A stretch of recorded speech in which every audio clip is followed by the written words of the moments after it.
Good evening. Call to order. Meeting notice statement.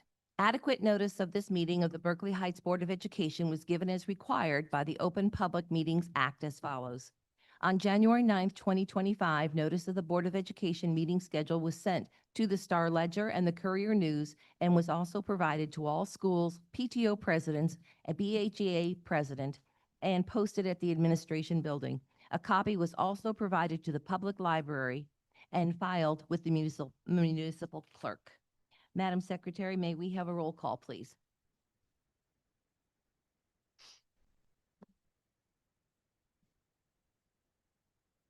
Ms. Carey. Ms. Bradford. Here. Dr. Forger. Here. Mrs. Torero. Here. Mr. Dillon. Mrs. Jolly. Here. Mrs. Khanna. Mrs. Stanley. Here. Please rise for the flag salute. I pledge allegiance to the flag of the United States of America and to the republic for which it stands, one nation, under God, indivisible, with liberty and justice for all. Thank you. Adjourn to executive session. Whereas the Berkeley Heights Board of Education seeks to adjourn to executive session and is in full compliance with the Open Public Meetings Act, NJSA 10:4-6, and whereas the Open Public Meetings Act provides that a public body may exclude the public from that portion of the meeting at which it discusses matters related to those identified below. Matters rendered confidential by federal law, state law, or court rule, individual privacy, collective bargaining agreements, purchase or lease of real property if public interest could be adversely affected, investment of public funds if public interest could be adversely affected, tactics or techniques utilized in protecting public safety and property, pending or anticipated litigation, attorney-client privilege, personnel, employment matters affecting specific, prospective, or current employees. Be it resolved that the Berkeley Heights Board of Education adjourns to executive session to discuss matters related to students, legal matters, pending receipt of signed MOA and personnel, and be it further resolved that the minutes of the discussion of any of these items will be disclosed to the public when matters have been determined and confidentiality is no longer applicable. May I please have a motion to enter into executive session? So moved. Thank you, Mrs. Torero. Second? Second. Thank you, Mrs. Jolly. Voice vote? Aye. The time is 6:32. Okay. We will return in approximately an hour.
Good evening. The board is back from executive session. May I have a motion to return to public session? So moved. Thank you, Mrs. Stanley. A second? Second. Thank you, Mrs. Torero. Voice vote? Aye. Aye, aye. Good. Okay. The time we're returning is 7:49. Okay. Yes. Dr. Felter, we have two new one new student representative, one returning. Would you mind introducing our student representatives? Absolutely. Thank you. All right. I would like to welcome and introduce Pippa Reimakers and Howard Atchison, who are our student representatives to the Board of Education for this next school year. Pippa is a senior at GL and a member of the GL varsity swim team, the track team, and the varsity tennis team, where she plays first doubles. Congratulations. At school, Pippa is part of the executive board for Interact and the Student Ambassadors Club. Pippa has also been a volunteer intern at the Wharton Music School, where she helps children with music reading, singing, and communicating and playing games. In her spare time, Pippa enjoys singing and is taking lessons to further that endeavor. Maybe you'll grace us sometime. Howard is a junior at GL and currently works as the produce manager for Aspergillus Acres? Aspergillus Acres, thank you, at the Scotch Plains Farmers Market, where he has contributed to significant produce sales over the past 3 seasons. Salesman, All right, I'm looking forward to that. At school, Howard holds many leadership positions in GL organizations, including Student Council Treasurer and Vice President of the Future Business Leaders of America. Howard also participated in Leadership in the 21st Century at Montclair State University, a program exploring civic engagement, innovation, and cultural expression. Howard looks forward to pursuing future opportunities in the business field. I invite you both to now present your student representatives' reports. All right, the mic is on. Yeah. Okay. Good evening, members of the board. My name is Howard Atchison, and I am the new student liaison for this year. I'm excited to share what's happening on the Hill. That will be my theme of the whole entire year. So, to start in August, we began with freshman orientation, where our incoming freshmen got a warm welcome at their new home. I had the opportunity to serve as part of the freshman leadership team, helping students find their classrooms, meet new friends, and start the year with confidence. Over these past few weeks, students have been settling back into the rhythm of school. They've been buzzing with excitement and energy. Clubs have also been coming back to life. Interact Club and Student Auxiliary Club have both had their interest meetings this week. And our annual Club Expo, which is a big hit every single year, will be taking place on October 1st, giving students the ability to explore all the extracurricular opportunities available. Tomorrow, our seniors will be kicking off their final year with some traditions of their own. As you can see in the senior parking lot, they have been decorating their cars with like the regular senior stuff like that. And then tomorrow is the favorite senior sunrise, which is a symbolic start to the senior year and a moment to celebrate the journey ahead.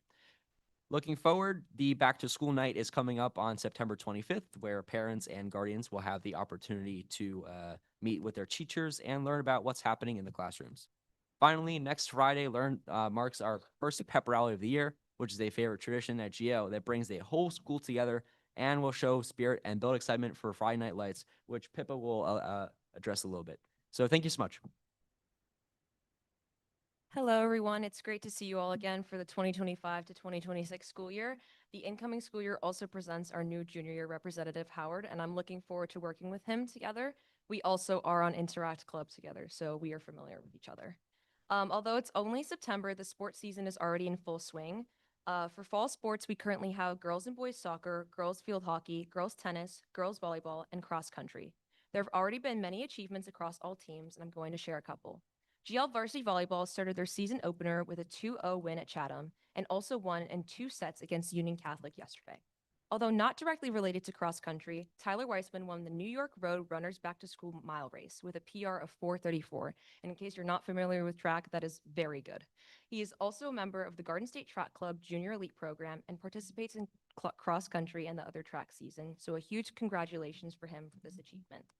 Alongside that, GL Field Hockey won against Elizabeth 4-0 in the summer before school, and they also hosted a car wash to support their team. Lucille Nieto committed to Eastern University for D3 field hockey, so another congratulations to her. The boys varsity soccer team beat Linden yesterday. The girls varsity soccer team beat Union Catholic yesterday. And Keith Mann also committed to Felician University for D2 baseball, so another congratulations to him. My own team, the girls varsity tennis team, beat New Providence for the first time in 7 years, and we had our first day of counties today, which I heard went well. I compete tomorrow. The GL football team won 36-28 against JFK, and the star players of this team include Dominic Labisi, who ran the ball 40 times, 240 yards, and had 5 touchdowns, so I think he is player of the week. David Dorsett and Mark Caparelli also combined for 10 tackles, and we're looking forward to Friday Night Lights next Friday, the 26th. I expect to see tons of school spirit, so go Highlanders. Thank you. Thank you. Dr. Feltry. Thank you. All right, we've had a wonderful opening to the school year. The staff warmly greeted the students, and the classrooms are full of energy and enthusiasm for learning. I've had the good fortune of being able to attend the 4 elementary schools back to school nights. While I was unable to attend CMS back to school night, I know Dr. Marr was able to attend, and I heard wonderful feedback about that night. Dr. Marr was also in attendance at several of the elementary school back to school nights, so we've had a busy couple of weeks. The overwhelming attendance at the back to school nights highlights the strong partnership between our schools and the community. It is truly inspiring to witness so many parents actively engaging with our dedicated staff. This collaborative spirit is a cornerstone of our educational philosophy, fostering an environment where students feel supported and encouraged to excel. The energy and enthusiasm shared during these evenings was palpable. During the back to school nights, the principals shared information about the upcoming strategic planning meetings for the fall. This is an open invitation for the community, staff, and students to participate. The first meeting will be held here in the GLHS cafeteria next Wednesday, September 24th from 6:30 to 8:30 p.m. The future 2 meetings are Tuesday, October 28th from 6:30 to 8 p.m. and Monday, November 24th from 6:30 to 8 p.m. We are asking those wishing to attend to RSVP as we want to be sure to have enough space and materials for all participants. Please refer to your email or visit the website to RSVP. A little notice will pop up in your face to RSVP if you'd like to, and future reminders will be sent out as well. I took the advice of the student representatives and made sure to text students because they told me that students read text more than email. So I was happy to get that advice. Not sure if they read the text or not, but we'll find out. The principals also shared information about the upcoming referendum. Concept boards with QR codes, trifolds, and business cards were available at each school. The referendum webpage has also been updated with additional information for the community. Last night, Wednesday, September 17th, the Governor Livingston Counseling Department hosted the 25-26 Senior College and Career Night. The program was very well attended by students and families of the senior class. During the evening, the counseling team presented comprehensive post-secondary planning information, including opportunities at 2- and 4-year colleges, vocational and trade schools, and military programs. Counselors also reviewed important topics such as admission responsibilities and timelines, teacher recommendations, use of the Naviance platform, and available services for students with disabilities. For those unable to attend, the full presentation has been shared in each senior's counselor-specific Google Classroom and is also available on the Governor Livingston Counselor Department website. On Monday, October 6th, Governor Livingston High School will host the 2025 College and Career Fair. To date, more than 100 college and career representatives have confirmed their participation and will be available to meet with our Berkeley Heights students and families. These admission counselors are the professionals who directly review student applications during the admissions process. The event is open to all students and families, and neighboring communities have also been invited to attend. A flyer which includes a QR code linking to the full list of participating colleges and career organizations is available on the district website and displayed throughout the high school. Once again, the board appreciates hearing from the community. When communicating with the board, please be sure to email using the email address BOE bhpsnj.org so that all board members receive the email. And thank you, and that concludes my report for tonight, Madam President. Thank you, Dr. Feltry. Madam Secretary. Sorry, reports Gail, the business. just one question, one comment, Oh, Dr. sorry. Felcher, when the community is emailing the board, please CC our business administrator so she can log it. She's on that. Oh, she is, okay. She's part of that, yes. Got it. Thank you. Thank you, So- though. I just had a follow-up on that. So who is previously on the district website? I believe all the board members had their individual email IDs listed. Now we don't see them anymore. Yeah, that's for safety reasons, So board for email. spamming. Yeah, the individual, like you will notice for all staff members, there are no staff member emails, no board. That's for safety reasons, for spam. Okay. And the BOE@bhpsnj.org, who's all in it? The board, Uh-huh. me, Yeah. and the board secretary. It's just 6 people. Yes, correct. Okay. Thank you. Well, Tonight eight, it's 10. Yeah, no. So basically, other than the board, there are 2 additional, okay. And those are the only people that have access to that inbox. Okay, thank you. Madam Secretary, could you give us a report of the business and communications? Yes, we have, can you hear me? Okay, no. Can you hear me now? So we have communication.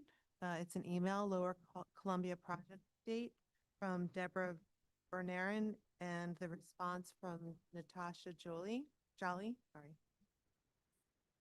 And then for the report, so welcome to the new school year. I hope the year started safely and smoothly for all. On behalf of the district and our supervisor of buildings and grounds, Rick Romano, I want to extend our sincere appreciation to our custodial and maintenance staff. Their hard work over the summer ensured our schools and grounds were fully prepared, and the pride that they take in their work is evident throughout our buildings and property. We are truly grateful for their dedication. Construction update. So the WWES toilet upgrades are complete with a few small items left. Roof replacements at WWES and CMS are complete and watertight, with remaining edge and panel work to be finished outside of school time. The roofer is providing cost estimates for additional roof work at WWES, GLHS, and Mountain Park. The gym floor work is nearly finished as well. With the CMS Gold Gym is ready for use, the Blue Gym will be complete by October 9th, and the GLHS Red Gym is refinishing will be completed later this month. As far as the Governor Livingston High School press box, it's on schedule.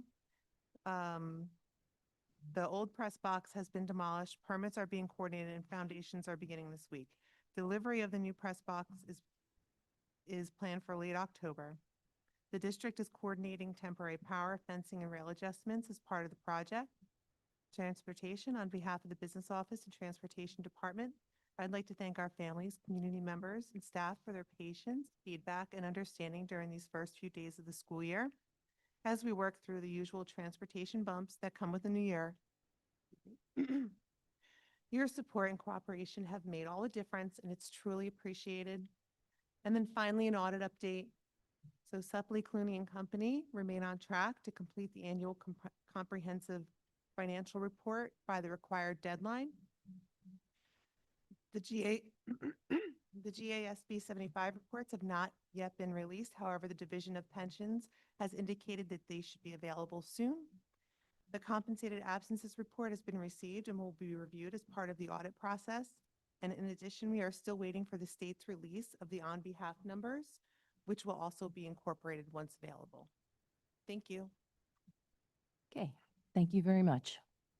Comments from the public on agenda items. During this portion of the meeting, district residents and staff are invited to address the Board of Education on agenda action items only. The board requests that individuals state their name, town of residence, or school of attendance for the record.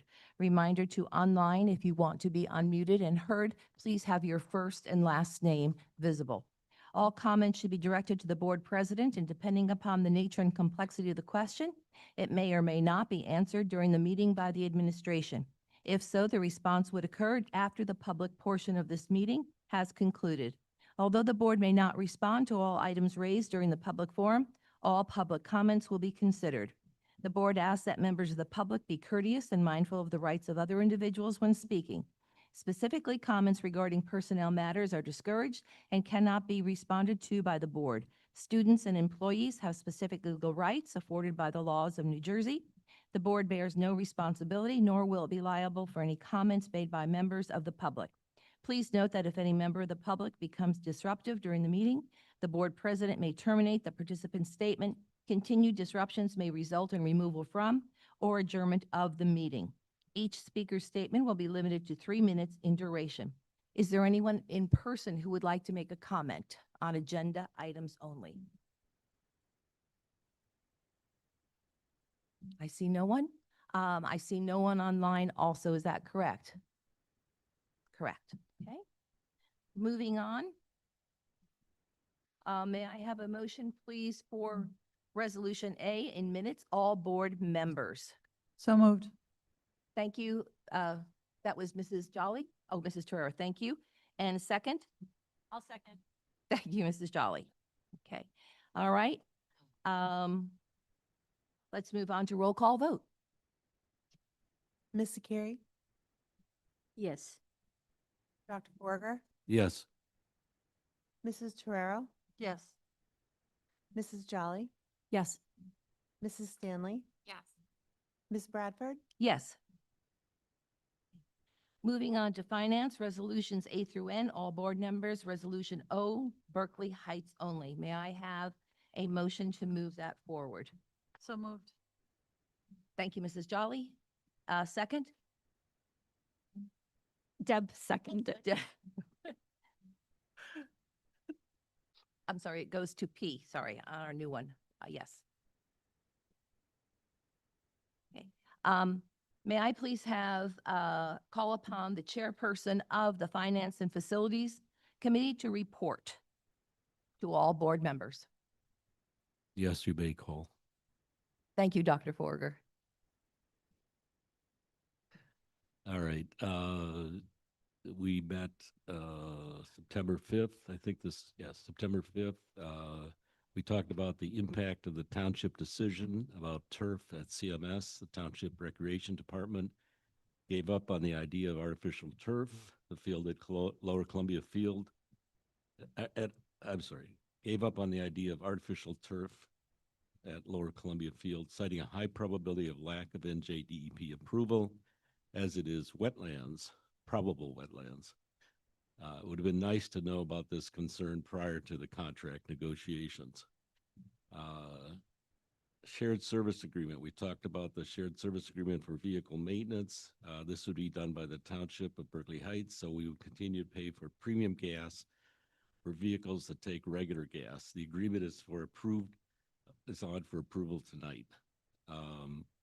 Homeschooled students and testing AP with Proctor. There are associated costs for a separate Proctor, but the overall cost may not exceed $100 or so. So we were okay with this. Student will not be tested with our students in the same room. Wilson contract opportunity. We had a question about the legality of such an agreement in light of bidding and quotation laws, and we're waiting further information on that. Also, I believe that contract, according to Jennifer, the business administrator's recommendation, there were no numbers on that, right? There were no actual figures and clearly with supporting information. correct. Further clarification was given the athletics. Yeah, thank you. Okay, and there was a YMCA before and after care contract, about $59,000 for the 24-25 school year, with a 3% increase to 61,000. I think we approved that at the last board meeting. We talked about the adequacy. There's a thing called an adequacy budget, which is what the state thinks is the amount necessary for a thorough and efficient education. And we are about 9 to 14 million above that. And then we asked for some explanation of where is that 9 million. And I later gave Jennifer the documentation on the model itself. So we're going to find out, I guess, eventually. Where's the 9 million? Then we talked about the construction updates, and you got a full briefing on that from Jennifer. So there you go. Thank you. Mr. Dillon is not here tonight, so we are going to go on to, I have his minutes. Sorry, yeah. Oh, are you going to read them? Because yes, Oh, but that's fine. did you wanna read go. them? No, no, no, you go. Okay. All right. Mr. Dillon sent these, I think, to Ms. Torero and myself.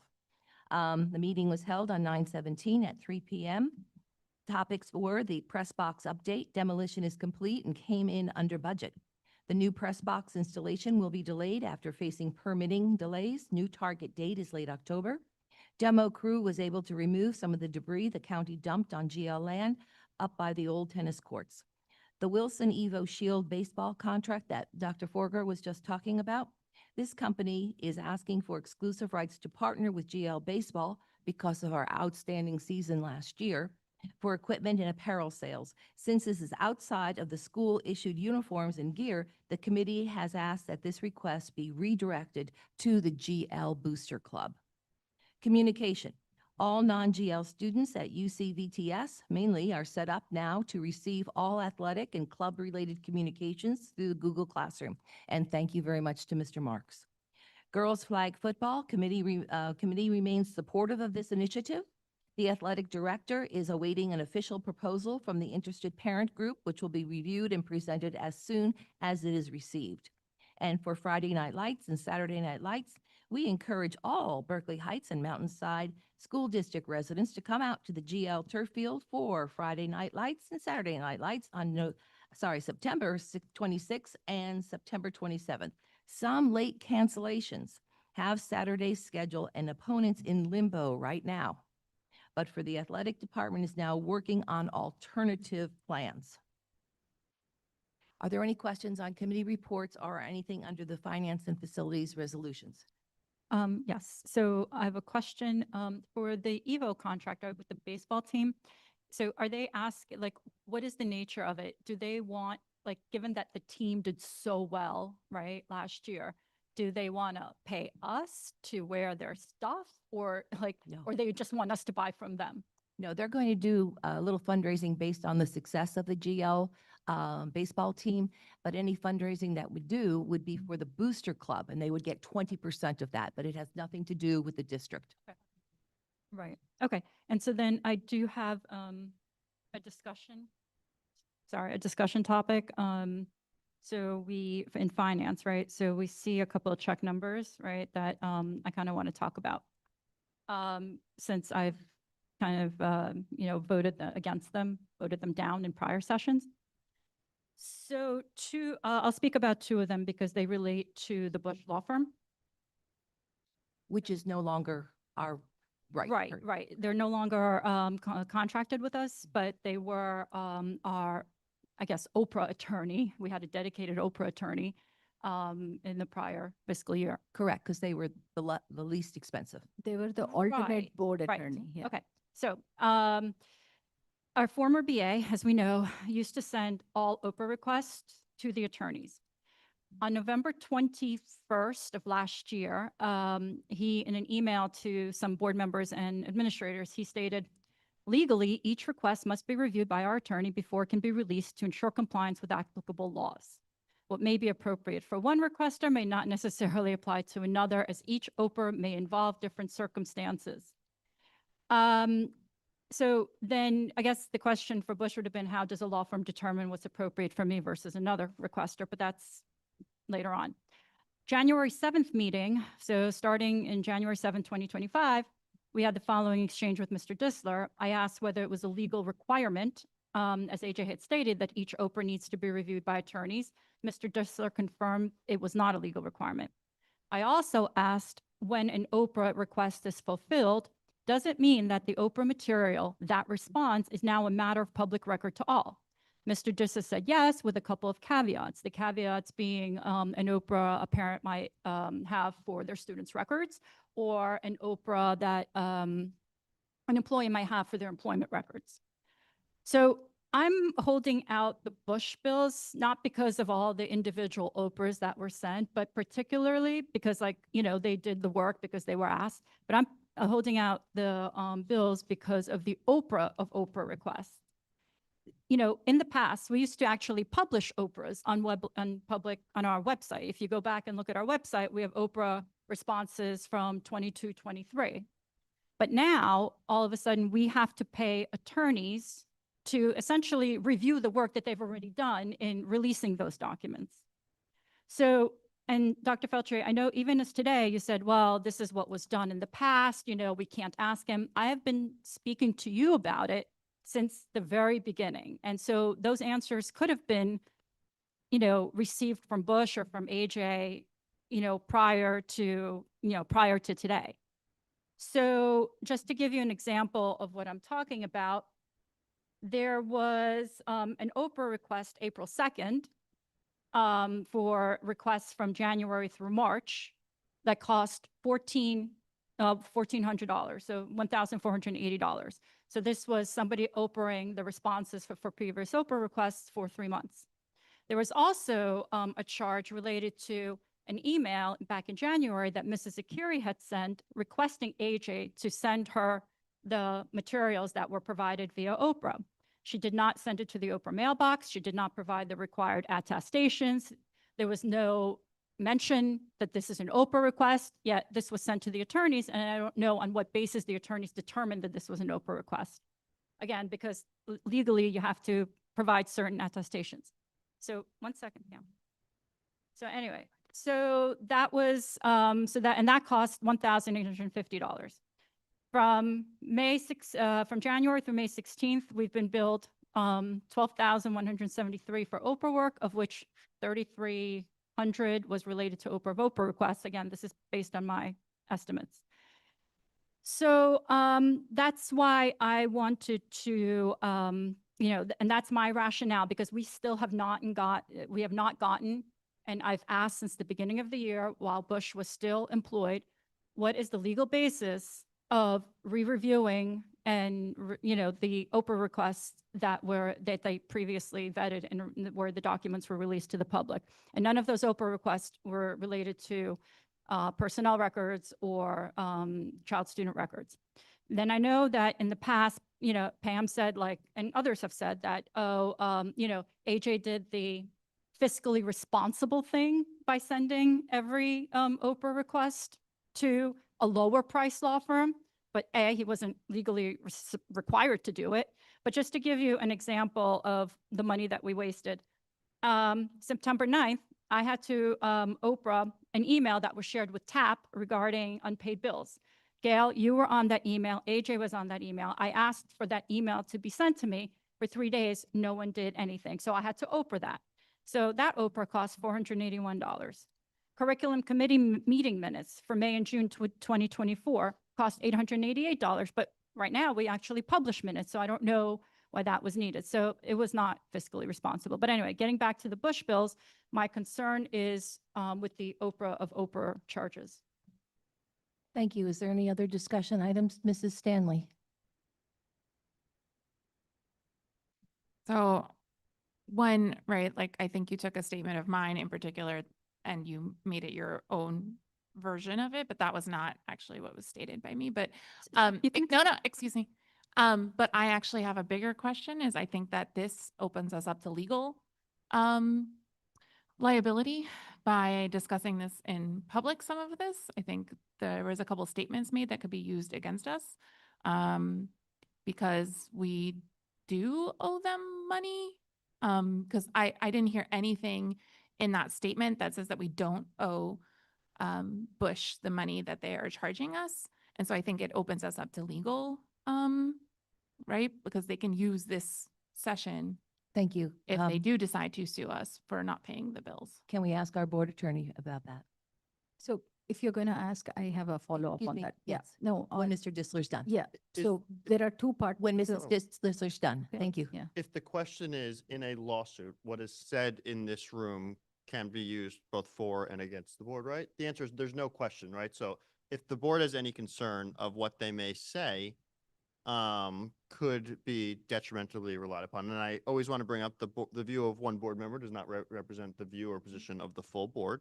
So every board member has the right to share their view, but that doesn't mean that's the view of the board. But yes, I think if there's any statements that you're concerned about that could be relied upon in a lawsuit, obviously this is a public meeting.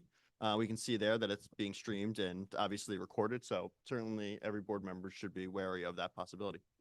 Mrs. Akiri? Yeah, so regarding the same Oprah bills and what, like Natasha mentioned, I think I requested the then acting superintendent last year, looking at the number of bills that we are getting for Oprah, like already if somebody put in an Oprah request, it was reviewed by this law firm, which we contracted to provide professional services, professional legal services. And if somebody else said, okay, please provide everything that was released by the district under Oprah, I think the expectation, Mr. Disler, is the professionals under the clause of professional services, the attorney firm should say, okay, if these are the documents that were reviewed by our firm for the last 3 months, and now somebody is asking to release these documents have already been released. So they're public documents, whatever redactions had to happen had happened. Why was there a necessity for this firm to go ahead and re-review them and bill for us? Is that considered professional? So I can't, I don't know if I can personally comment on behalf of another law firm Okay. regarding their bills, right? I think Okay. that's a question for that specific law firm. I believe you mentioned it's been asked, but until they answer that question, I don't know. I can't, again, I don't feel comfortable. I reached out or to, like, going against the, someone else's. I yeah. just don't know the answer. So I reached out to the attorney of the line day at New Jersey School Boards Association. And yes, under professional services, if there is any wastage or something that is not expected. So my other concern is, as a board member, I asked the acting superintendent and the business administrator for information that was released under Oprah. These are public documents. And for my email request to be turned around and converted into an Oprah deemed just by individual action, and then expecting us to pay $1,800 is not professional, in my opinion. Because for an Oprah request, I need to say, I'm requesting this information under Open Public Records Act. 2, for any documents to be released under Oprah, I need to say, I need to put all these disclaimers that I'm not convicted, I'm not going to use this material. I did not do number 1 or number 2. So I don't understand how an email from a board member to the to the administration asking for these documents automatically got turned. And then now we are sitting on a bill for $1,800. So that is still an outstanding question, and I feel that was not professional. Thank you. I have a question on one of the finance items here. So- Jay, So, wait, Yeah. I think we're still on the topic. So I think Okay. Pam, Yes, And- Mrs. Stanley had her hand up next, and then was it Mrs. Torero? Oh, I was gonna talk about something else. Oh, Oh, okay, okay. sorry. I want to ask a Yes. question. Because obviously, and I don't know because I haven't looked at the bills, if every piece of that bill pertains to your concern. So in other words, and I don't really know what the dollar amount is, but let's just say the dollar amount that we owe them is $10,000 and we're arguing over $2,000. What's the appropriate way how to handle it rather than denying not paying the bill altogether? Is there a better way to do this? So I so think that we we might can be avoid crossing on the point that Ms. Stanley's making, that if we're going to have this discussion, and it's one that I think the board seems to want to have, certainly have the discussion public as to your view of the bill. But if we're going to get into litigation strategy, negotiations, defense, or rationale, and questions particularly for me on the legal end, my recommendation possibly would move into executive session. Again, the discussion of the bill, if you'd like to have, that is a public discussion. That is not for me. But if you're going to ask legal advice, particularly with relation to the bill, my recommendation, again, if it's your call if we want to go into executive or not, but if we want to just talk about, like, again, defense of the bill, things like that. Comment, sorry, just to clarify, right? Like, so any comment we make about why we are or are not paying the bill could put us in legal waters that you would suggest going to exec session. So for purposes of the attorney-client privilege, right? Right. Those questions have to be to me, right? So you're seeking legal advice from me. If you want to, and again, I agree with you, right? So board member, you don't have to make the comment. But if you're going to make general comments of your belief on whether, the reasons and the like, that there's no doubt that if there's a lawsuit, they have the right to pull this in discovery and or pull it off your website. But again, for purposes of what is an executive session topic, I can't say that you can have all parts of this discussion in executive session because really it would only be the parts related to the attorney-client privilege that I can ethically say we can go for and talk about it. Right. So just to clarify, my decisioning around these is because I have asked a question numerous times of the administration because I don't have direct access to the attorneys and it has not been answered. But I personally believe some of that can get us in legal trouble, right? Because you're kind of admitting that you're not paying them for a specific reason, not because you don't owe them money. And Well, that's what I I'm don't know asking. if we do, right? Because I don't understand because of the That's- question. Okay, I'm going to end this discussion right now because we're getting into, yeah. I just want to say, I didn't answer your question. Is there a Yeah. piece of this that isn't attorney-client that you want to ask me? Because I didn't, I, No, I think, okay, that's what I wanted. listen, if the issue is what's going on with this particular bill, we need to address it if it needs to be addressed in executive session to resolve this and move forward. Kicking the can down the road is not helping the situation. So if there's something that needs to happen, and maybe we do it at the end of this meeting, but I don't think the right thing to do is just say, we're not going to pay the bill and then wait until next month. Like, I think we need to sort this out so we can move forward as a district. That's my opinion. I Thank agree. you. Any other discussion on this? Yes, Mrs. Stanley. So I just wanted to thank the Rotary Club and the Columbia Middle School PTO for their donations. Yeah. Our district can't do what we do without you guys and your amazing donations to our teachers and our staff and our buildings. So we really, really appreciate it. Definitely thank you for our donations. Any other discussion? Yeah, I have a question Mrs. Zakiri. on J, under finance. It's the approve use of facilities for Governor Livingston Auditorium. So I see the renting entities and the dates. So for the first one listed in the table here for performing arts for May 8th and May 9th, we're saying the approximate cost is 1,500. And then for the second entity, it's Elite Performing Arts, and there are June 8th, June 9th, June 12th, June 13th, and June 14th. So these are 1, 2, 3, 4, 5 days. And the approximate cost is 4,850. So I want to understand what is the average rate per day? Because for one of the entity, 2 days are being charged at 1,500. So if I were to calculate it, 750 per day. But for the other entity, we are saying the board needs to approve it at 4,850. So if somebody can advise me what's the average rate per day? So I just from my. I am asking from the administration, yeah. Looking into it. Okay. But from my personal information, right, it depends on what they're using, right? Sometimes they use our staff and our sound system, sometimes they don't. Sometimes they use the rooms behind the theater to get changed into, sometimes they don't. So it depends on all of those things. So it's not just a rate per day, because it depends on what they're using, but I will go to the business administrator. So what I can say to this, as far as what was charged, I don't have the background information of that. I can say that we are looking to look at this and develop it further so it is standard across the board and clear. No, but this is for the same facility, right? Jennifer, I know we Right. discussed in finance about Right. firming up with overall facilities use policy based on certain parameters. But Correct. I'm asking, this is an approximate cost. So will the board, so you don't have to answer it right now, but if you can email us later on, based on past precedent for GL, if it was auditorium, if it was for 2 days, how much was it? And how much is it if it is more than 2 days? Right, I'll be happy to provide you with a breakdown. Yeah. I'll have to, And we rent this facility all the time, so that's one of my questions. Yes, Dr. Forager? Well, that's interesting. In my report, I forgot, there's a page I didn't get to, preliminary discussion on use of facilities. We are awaiting some survey data on rates at other districts. So. Thank you. Any other discussion items? Okay, Madam Secretary, roll call vote. Can I make a motion for something before we do that? The motion is already Is the on motion floor. related to finance Yes. items on the agenda? Yeah, that's why I think I should do it now. That's why I'm saying. Is there? Mhm. I'd motion like and to make a second, motion to right? specifically table. No, the but check. there is, Debbie, there's a motion and a second on this, so we have to Yes, vote on we- this. on approving A to P. Yeah.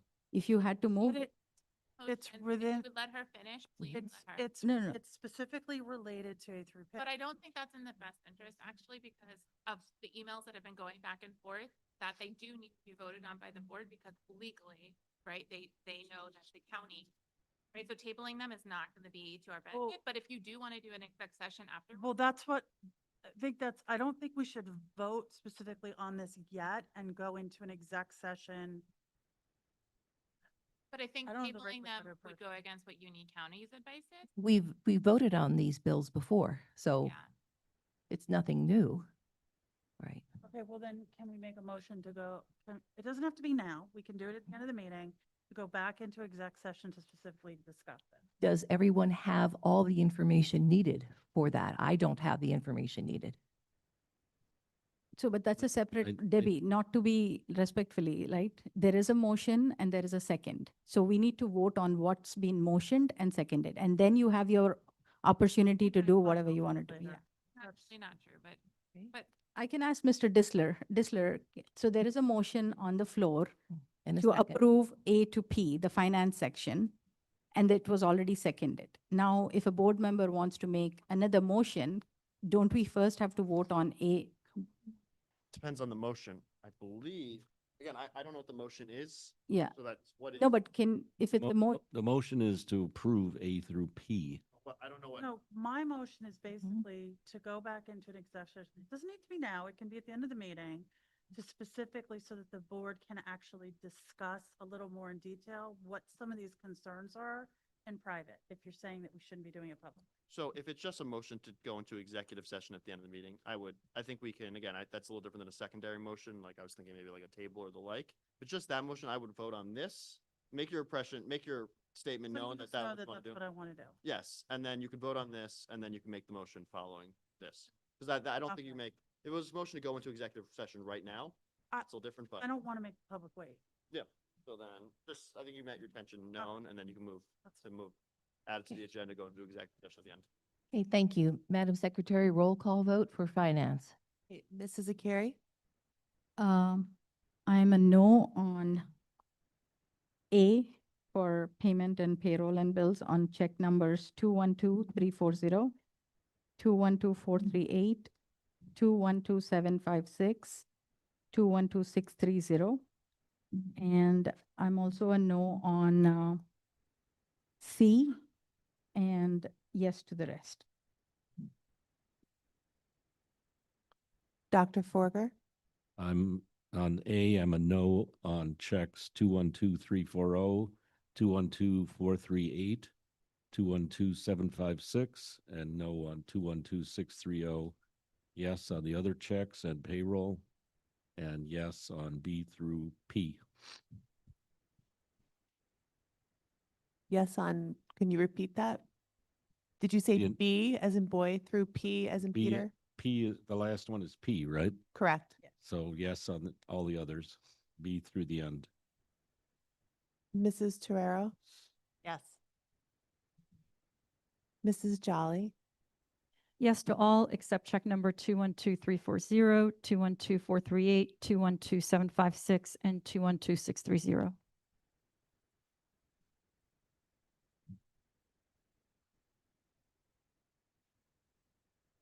Mrs. Stanley?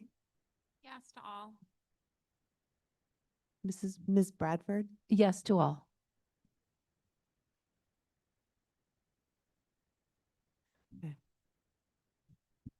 Checks 212340, 212438, 212756, 212630 do not pass. All other motions pass. Okay, thank you. Moving on to, Vote? No, I did. I was Oh. going to make my motion. Oh, I'm That's sorry, what I yes. still have to do. yes, Mrs. Torero. Do you want to know what the motion is before you make it? Do you want to tell me what I should do? I think if you, based on your intent, I think you would like to motion to amend the agenda to add an executive session following new business, old business, whichever is the last. That would be, I think, the motion you're attempting to Yes. make, right? Yeah, Debbie, before you make that motion, my only request is we have scheduled a finance and facility committee meeting tomorrow afternoon.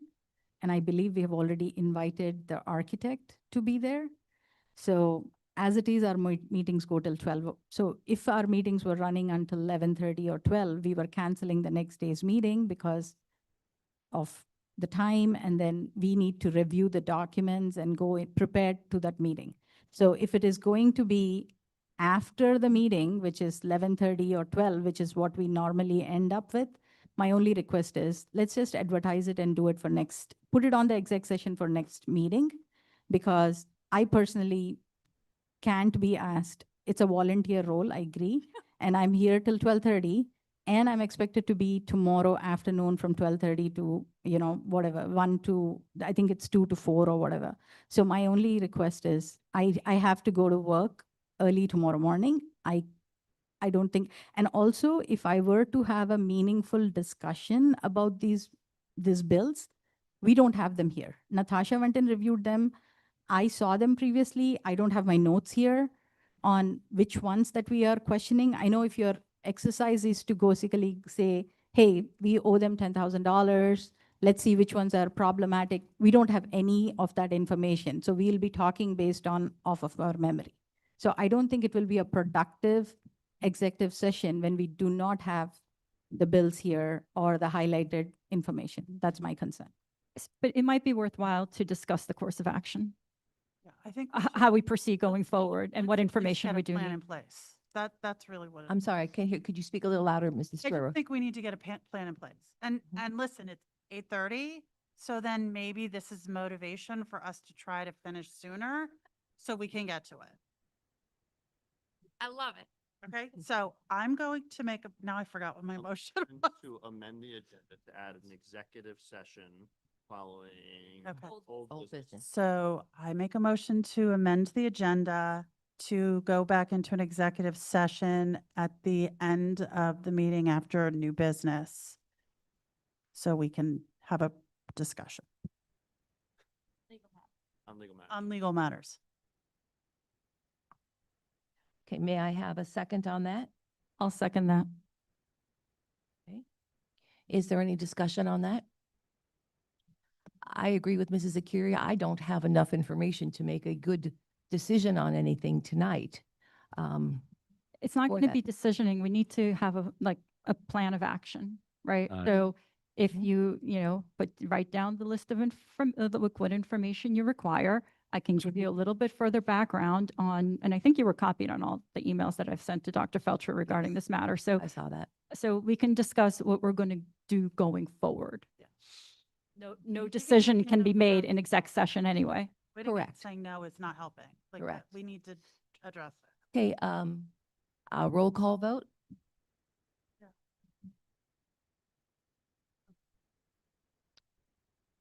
So what is, just state the motion again.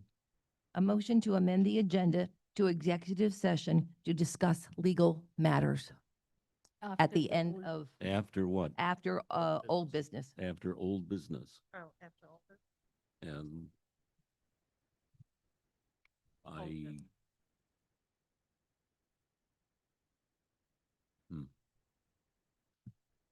And you will need, so just to clarify, if some of us are not going to stay to close the meeting, you do need a quorum, correct? Yes. So you're threatening. Well, the meeting will end without. Letting you know, I told upfront that I have my work commitment and I have a committee meeting. And no one else. Motivate, That's it, yeah. let's move on. Let's motivate and try to get done early. That's fine. I'm not staying. I wasn't planning on doing this, Debbie. My mom's had a surgery, so Okay, we have a roll call vote. Okay. Mr. Carey, no. Dr. Forger, no. Mrs. Jolly, Yes. Mrs. Stanley, Yes. Mrs. Torero, Yes. Ms. Bradford, Yes. motion passes. So we'll meet for executive session to discuss legal matters following old business tonight. Moving on now. Okay, We voted. moving on to personnel.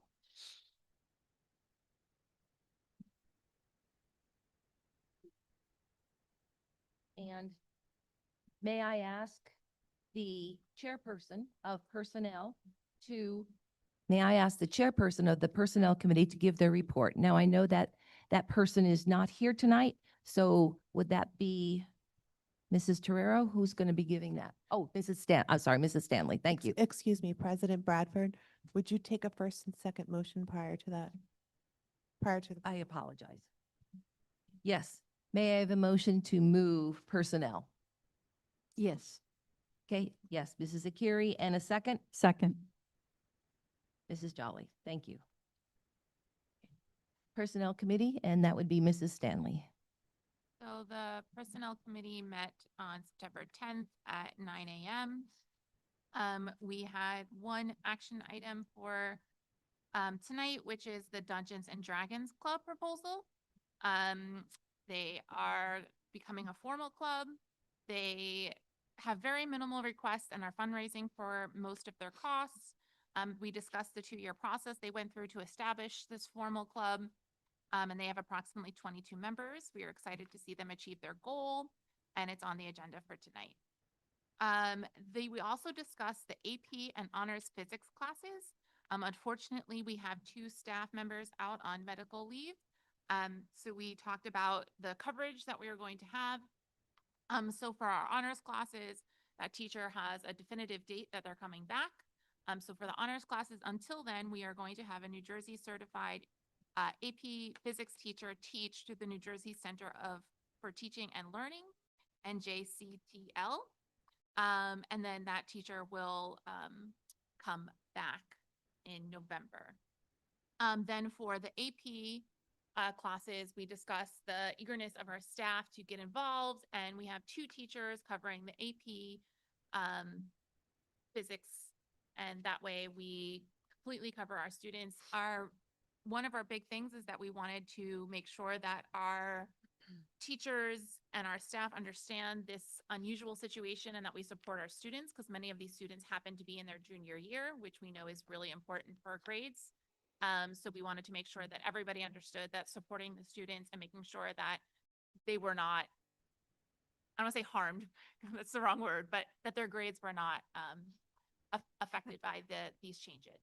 And so everybody's in agreement on that, and I'm really proud of our staff for stepping up. The honors students will have a substitute, but they do have a background in physics and chemistry, I believe. And so we believe that they are supported as well as we can. I know that the staff has reached out to parents, and many parents are really happy with the communication, and they're thankful for the district. And then we did have a discussion that was more of a informal discussion about the organization chart of our district, and Dr. Feltry's view for the future. Obviously, this is still something in the works. We don't have the staff aligned this way currently, so it would be something as time goes on. But just kind of thinking about her ideas for the future, and this was requested by board members for what we see. And that was it for personnel. So tried to mark it. So, sorry, O would be the teaching period assignments. And I think that was it. Big section, hold on. Yes, so that was it for personnel on that section. Thank you. Any discussion or questions? Yes, Mr. Atkinson. Atchison, sorry. So I'm currently an AP Physics student, AP Physics 1 student. So I'd just like to kind of discuss a little bit about the process that's being done at GL to help mitigate the absence of Mr. McGee and I think the other physics teacher who I think is physics honors or physics regulars. So currently this week, starting on Monday, we had Miss Buchan who also teaches Yes, AP I Chem. just want to caution you. We use can't that. speak about personnel. Okay, Yeah. so currently we have one of the staff members who teaches a lot of all the other science classes, and she's going through and doing all the units. So thankfully we've only had class for 2 weeks, so we're not really behind that much. So that's currently what's going on. Yeah. Are you how has the last 2 weeks been for you? So it wasn't the best because basically all we were doing is we were watching videos on AP Classroom, and no one was really focused or understanding about how to do the work. One of the other physics teachers came in periodically, but he was also teaching a class at the same time Yeah. to check in on us and see how we were doing, but it wasn't very much helpful. So thankfully, The lesson with this new company yet on the video? no, I Okay. think that's for physics honors. Yeah. Yeah. Okay. And I actually have an update. Oh, good. Oh, so there's a moving part. I do want to bring your attention to E under personnel because this just happened yesterday. And I apologize that it didn't make it all the way through full understanding with just the adjustments that we made. But E is a leave replace teacher for physics honors. So the NJCTL that you spoke to is right. We're hoping we don't have to use it because if this person works out well, we may need to have the sub in there until he gets his fingerprinted and everything because it'll be approved tonight. And he has to, like I said, it happened yesterday, so everything's moving parts. But we should have a physics teacher in the classroom very shortly. Any other discussion? Yes. Pippa. This is just a quick statement. When I quickly met with Dr. Feltry and Mr. Nixon, we did briefly talk about this. But I have taken AP Physics 1, and I did take it with the teacher last year. I do believe it is one of those courses where it is very new. I also took AP Chemistry, and I feel like even though those are both AP sciences, they are very different from one another. And as Howard mentioned, it is easy to fall behind. And correct me if this is not something to take up with the board, but I'm also a part of National Honor Society, and there are a lot of opportunities for students because we volunteer our time to help tutor.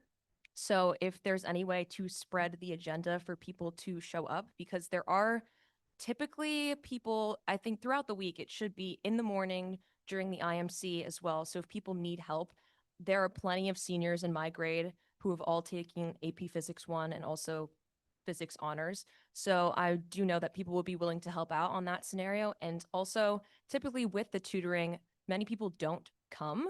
So it's kind of just like, is this real volunteering, to be honest? So I feel like encouraging people to come would be useful on both ends because one, it makes it more entertaining for me rather than sitting there in the morning for half an hour. And also it might give some students peace of mind because I do know a couple of juniors who have reached out with small concerns, just being afraid of the course in general, Yeah. because for some of them, it is their first time taking an AP class because besides APUSH, I believe that's the only one that's available to sophomores if you had already taken Algebra 2.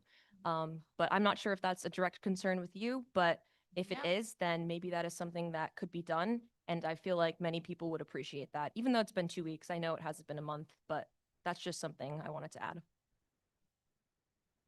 Thank you. So Yes, Mrs. Jolly. this is something I learned today. I don't know if it's if it's true or not, but I heard that Algebra 2 is no longer a requirement.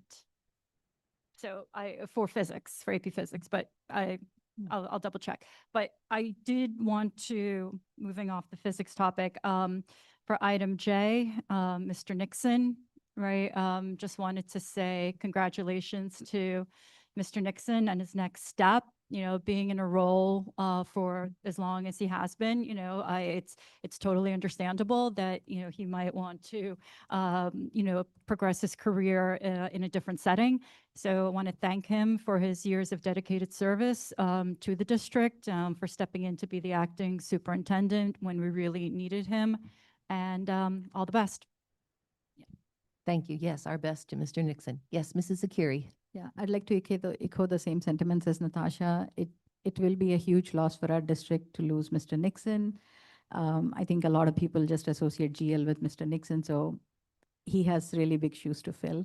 But I do wish him all the best, and he's moving to a district where I had hoped, I would be buying a home but couldn't. So now, coming to the topic of, I believe P, I just want to understand, I think at the beginning of the year, we do approve additional teaching periods.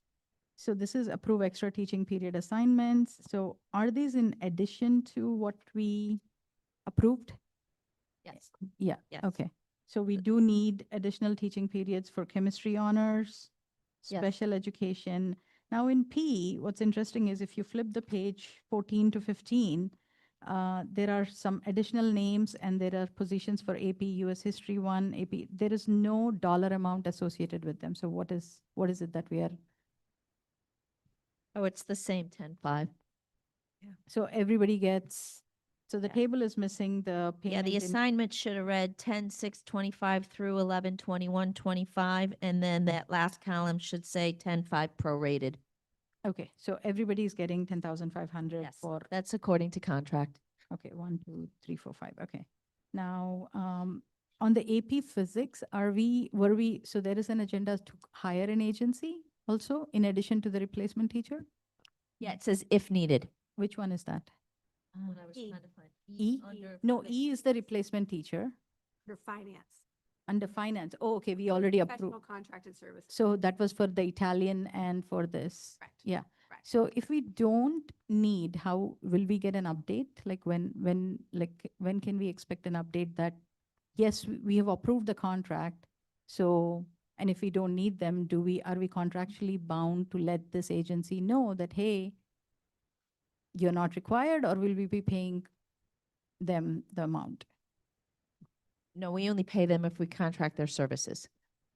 No, we already approved it on the finance, right? But Dr. it does say if needed. So we won't cut them a check and we won't actually sign a contract with them unless the person under E doesn't Is- come through. Okay, so it's also, if we just use them for 50%, is there any discount? No. So basically, even if they come for one day, basically, it's Yeah. everything. It's either one day or everything. Okay. Staying the whole time. Correct. Right. If we sign up with them, Double up. staying. And then for the Italian, I'm sorry, so that is also through remote, right? It's just one day in person. It says the agency is 5 to 12. No, they're coming in person. It will be in person. So from grade 5 to 12, there will be somebody here in person teaching from that 6 to agency. 12, but yes. Yeah, No, okay. I recognize, but the certification, so they can, for us, our program doesn't begin until 6th grade. Okay. Pardon me. And I believe we are ending at Z. No, there is AA, AB, and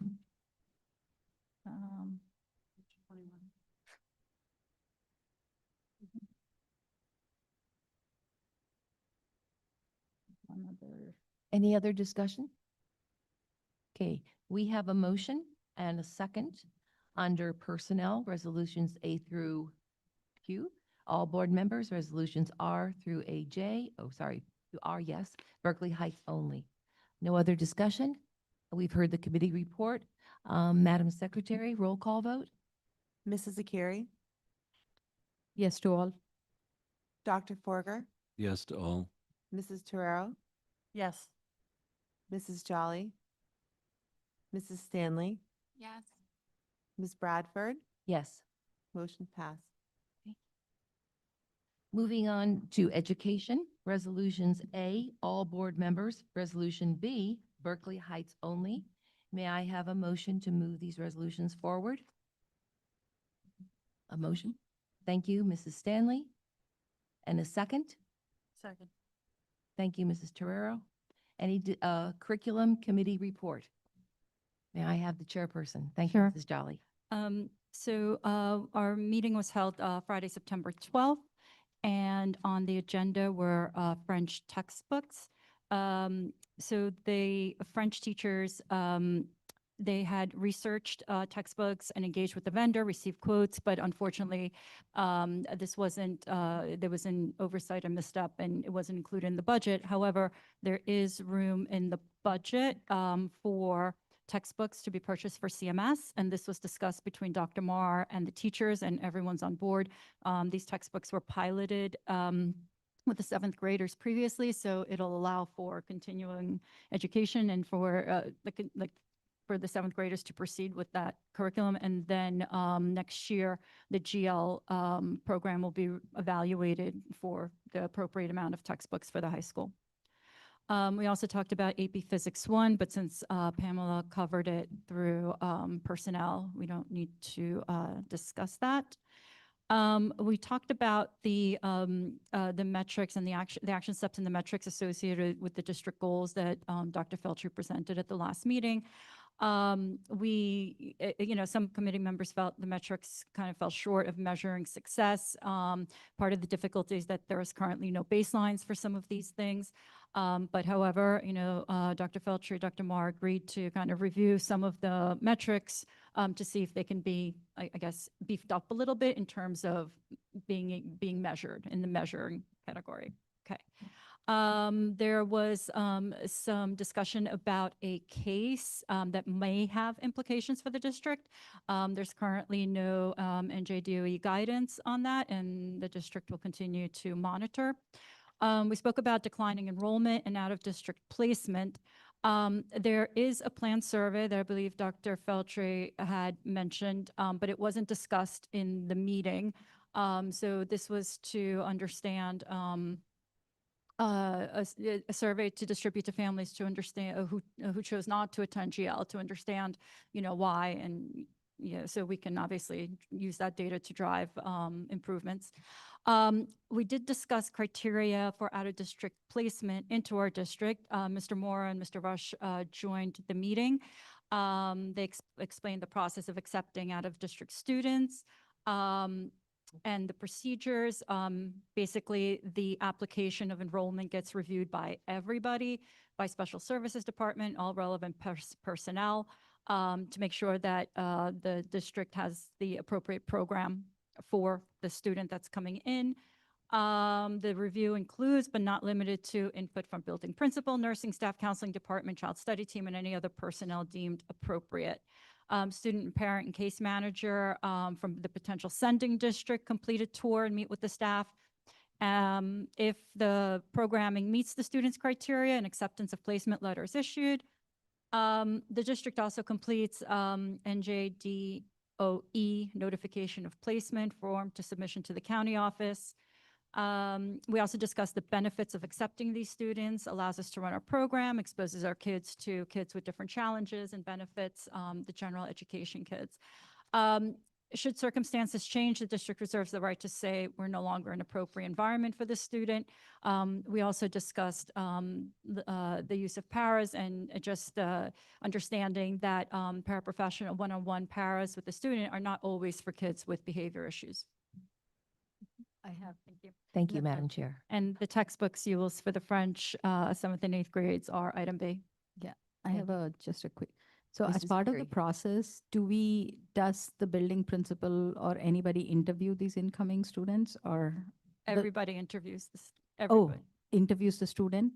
I thought they all give input is what you said, so. No, I think the district, and the parents and the student come in to tour. So if I read, the review includes when limited to input from building principal, nursing staff, counseling department, child study team, and any other personnel. Student, parent, case manager from the potential sending district complete a tour and meet with staff. Mhm. So they can see the student in the setting and see how the student interacts in the classroom.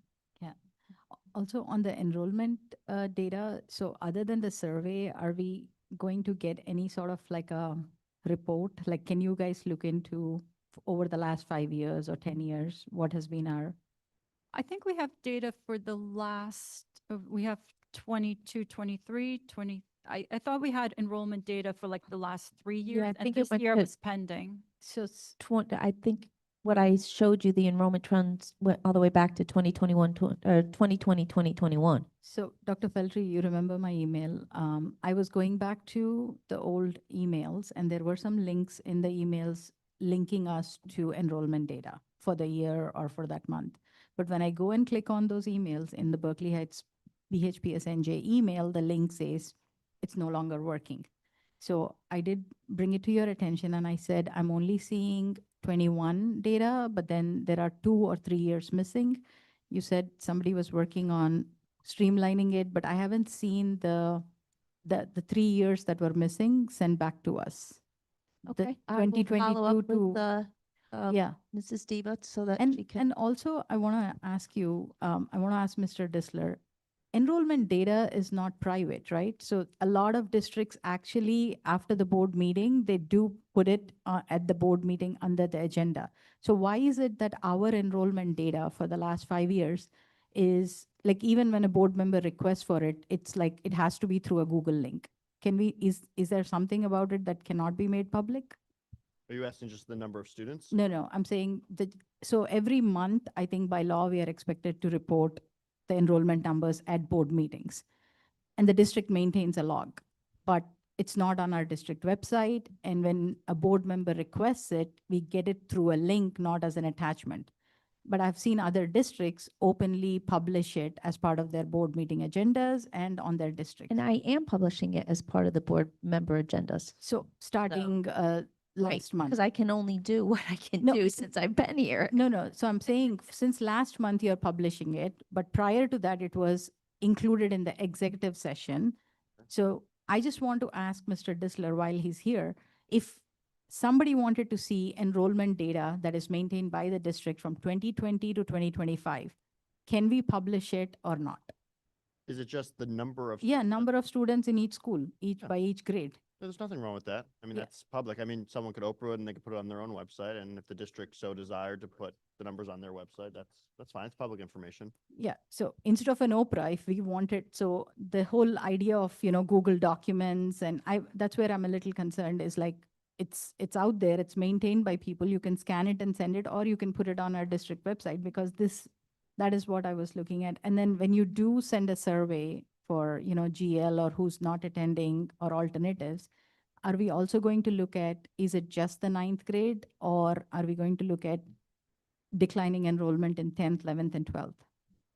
Are you going to look at it My holistically? understanding, the big concern was 9th grade, so that's where we were focusing. Okay. So I'm hearing that some students do come to 9th grade and then, I'll have to look at the enrollment data to Yeah. see if it warrants that kind of so dedication of I staff. before I asked you that, I wanted to see last 4 or 5 years and I couldn't get the data. So Gave you that data. no, through It's 2 not years. fair to say you couldn't get the data. You have the data from 2021 through 24, 25. It's all on one spreadsheet. So if you look at the bottom tabs, it's all there. No. I know you wanted individual monthly ones, and I believe you have all of them from when I was here. And then I know there was a glitch on who owned them, and we were putting them into a shared folder. I don't have access to that. And Because- she was out, and So you know, Dr. so Feltry, she's when I working. say like your overall consolidated data is not adding up, and I did not want to say that publicly. So all I'm saying is you gave me a Google how spreadsheet. is it not adding up? They are the same numbers that are taken from the monthly ones and put in that sheet. So Because if the I- woman who does it, copy and paste them. So how is it not adding up? So if I can get the monthly data, I can show you which month was off, because there were 2 years, monthly numbers were not there. So when you give it to me, I'll send it to you. Okay. Thank you. Okay, I'm going to close that discussion. Any other discussion on education? Yes, Mrs. Torero. So this was actually something I was going to ask during the other personnel, but I figured it was more appropriate to ask now. So just in general, can you guys give me an idea? I don't know if this is normal because this is my first year of us having so much staff like go out on leave. So my question is, how do we put ourselves in a situation so that we're not behind the 8 ball next time? Like, is there, and I don't know what the answer is there a way to cross-train other teachers so that if somebody does step out, somebody can jump right in? Like, what can we do as a district so that, because I can tell you, I know children that actually dropped out of AP Physics because of it, and I would hate to see that happen to kids. So what can we do moving forward? We can't move backwards, but what can we do moving forward to better prepare our district so that this doesn't happen again? Well, to be honest, nothing, because we already have cross-training. I mean, the teachers who are teaching AP Physics 1 right now to the students are the ones who've taught it in the past. So, I mean, we tend to ask teachers what it is that they want to teach. Their schedule is based on that and course enrollment, and then however number of sections we have, we assign it. So we do have, in most cases, certain subjects, when you only have one teacher, if that teacher goes out on medical leave, then yes, we're strapped. We're a small district. If we don't have multiple people, you don't have the cross-reference.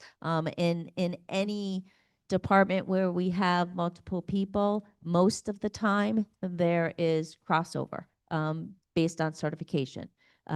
There are certain areas where certification is specific, so you can't necessarily have a bio teacher teach physics, but a math teacher can teach any of the math if they have enough experience and they feel comfortable doing so, you know, in English and certain like that. Other areas are specialty, but So is there planning that, like, so in the case of a scenario where you only have one teacher, let's Mhm. just say, is there something we can do? And maybe it's the online program, like that we can help the district put you in a position so that you can jump right in and activate it so that I'm just trying to figure out if there's something we can do to put like a plan in place so that you're better positioned should something like that happen, that you're not doing a lot of shifting and it's not chaotic and disruptive to the kids or the Yeah. school. yeah. I mean, I just don't, I don't know what the answer is, but you know, if it's the online programs that, you know, we need to approve so that if you need to pull them in, you have it. I mean, I'm trying to think. Yeah, the challenge with any online program is there's always a lag time. So once we sign them up, there has to be onboarding, right? So you're still going to have the best case scenario is if somebody knows they're going out, they give us enough lead time. Unfortunately, most of the recent medical leaves are unexpected, you know. So And is this unusual, like this No. year? I can't speak to historically here. I can tell you based on my experiences in other district, no, it's not unusual. Agreed. I see no other discussion on education, where we have a first and a second motion on resolutions A, all board members, and resolution B, Berkeley Heights only. Madam Secretary, roll call. Mrs. Akiri, Yes. Dr. Forger, Yes. Mrs. Torero, Yes. Mrs. Jolly, Yes. Mrs. Stanley, Yes. Ms. Bradford, Yes. motion passed. Okay. D- Moving on to Gail, policy. I just have a follow-up question from last time. On education, the multivariable calculus, we are still not offering that course this year, correct, Dr. Feldry? That is correct. With the transition, we are working to try to offer it in the spring semester through a partnership with a university. Okay, so so previously we used to approve it for the entire school year. That is correct. Through So John Hopkins, with John Hopkins, Correct. we did not renew the contract because of whatever reason and because John Hopkins doesn't offer it any anymore. longer. Okay, Correct. So it'll be only for, when you say spring semester, that would be almost 4 marking periods done without multivariable calculus? That is correct. Go ahead. Two marking periods. So it would be the fall semester, we will not be offering multivariable calculus, but in the spring semester, we will be able to offer it through a partnership with the university that you can expect to see on the board agenda next month. So when you say spring 2 marking periods? January through June. Oh, so it'll start in January? Correct, yeah. Okay. So children will get like advance notice if they want to sign up for it? Yes. Okay, thank you. Okay. Moving on to policy on the agenda, resolutions A through C. All board members, may I have a motion to move resolutions A through C? So moved. Thank you, Mrs. Stanley. A second? I'll second. Thank you. Thank you, Mrs. Jolly. May we have, Madam Chairman, for the policy committee report? Mrs. Stanley. So the policy committee met September 9th at 9 a.m. We have policy 1570, internal controls. I'm sorry, I'll try to go by the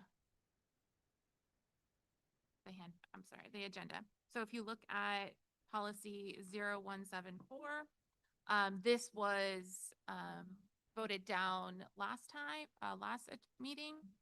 So it was brought back to policy. There was a heated debate on the use of legal services. The committee was able to find a solution that they could move forward with. So we added 2 sentences. Any Oprah request would need superintendent, assistant superintendent approval prior to being sent to the attorneys. and the board president will report to the full board during the exec session on all their individual legal consultations with the board attorney. We felt that this was a good compromise to make sure that Oprahs are not being abused and to also make sure that the board stays informed by the board president while not trying to stop the board president or the superintendent from contacting the attorney when so needed in an immediate situation. What was the And- second point, Pamela, about individual contact? Like you cut out, like the first one was you reached a compromise on contact, and the second one, something about individual board members No, I didn't say No. anything about individual board members. contacting in I the did exec say- session. Nope. So you can read it in the minutes, exactly what it says, but I didn't say anything about individual board members. But the board president and the superintendent, the compromise was that we wouldn't stop them from contacting the attorney, but that all board members would be informed. And by adding those sentences, everyone can feel comfortable that we are being informed and that Oprahs are not being abused by So- putting them to. I would like to finish my report. No, I just have a question on this. Mrs. one Zakiri, policy. could you please wait and you'll have a discussion after the report is given? Thank you. Mrs. Stanley, continue. And then we have policy 1570, internal controls. This is a revision. Stress ASME added update statutes and agreed with the language. We did have a regulation 1570, internal controls. We did agree with the language. Tom did reach out after the fact, after the minutes went out. So we did have a revision. It was added to our latest agenda and your handouts. And it was added, I sent an email today to you guys and it was added to the public. So accidentally, there was 3 words that were removed from the policy that should remain in the policy. Tom did have some other questions about listing out every single position that we have. I don't feel that's needed, so we have to discuss that after I'm done with my committee report on whether or not we want to send this back to the committee or not. And then we had policy 1620, the administrative employment contracts. This is a revision. Stress ASME added updated statutes. We agreed with the language. The committee had a discussion on paragraph 4 and when a 30-day notice would be required. It is not required for a renewal of a contract, but when we're changing terms in a contract, most of the time we've seen this with superintendent contracts when you're changing an actual term in the contract. Then we saw policy 6111, special education Medicaid initiative semi-program. This is a revise. We agree with the language. We're waiting for the BA to get us a detail on the Berkeley Heights status and reimbursement for the semi-program because we have some questions around that, but the policy itself is ready to go. We do have the regulation 6111, the special education Medicaid initiative semi-program. This is new to our district. It is mandatory. The district said we comply with this regulation and that they do recommend it so we can move forward with the addition of this regulation. Then we had policy 6220, budget preparation. We agreed to move forward with this policy. Stress ASME added new language around statutes. We had a deep discussion on the budget presentation with the BA and the expectations that we would have moving forward. We also discussed the word proposed budget and the language that it should be shared with the board and when the policy states that should be shared. So those are the new policies for tonight that we are looking for approval. There are second read policies that there's 4 of them that we didn't receive any concerns on in between the 2 meetings. And then we have the abolishment because now we require all our policies to be abolished in 2 meetings instead of 1. We did have more discussion on regulation 6220, budget preparation, and this is new. We are going to wait for the BA to read this over and make their recommendations because it's a lot and we want to make sure that they are in compliance and that they know what our board wants and expects. And then we have policy 0143, board member election and appointment. We did not have time to discuss. And then we have policy 0173, public duties of public accountant. We didn't have time to discuss. Policy 2422, this is statutory curriculum requirements. We had received the day before this meeting, a notice from Portio, the law firm. It was talking about a legal case. And so the board had a discussion on the Portio notice, but did not have time to absorb it because it was only the day before when we had received it. Our assistant superintendent gave us steps the district is taking in response to this. And the committee will look this over in preparation for our October meeting and see if there are any requirements that need to be put in policy to protect us. Then we have policy 2200, curriculum content. We are still waiting because we did not have time to discuss, but we did get back for the regulation part. We did get back from Stress Esme their answer on why they removed certain things. So if you look at the comments section, there's a whole comment that was given, and I will make sure I send that out prior to our next agenda for policy.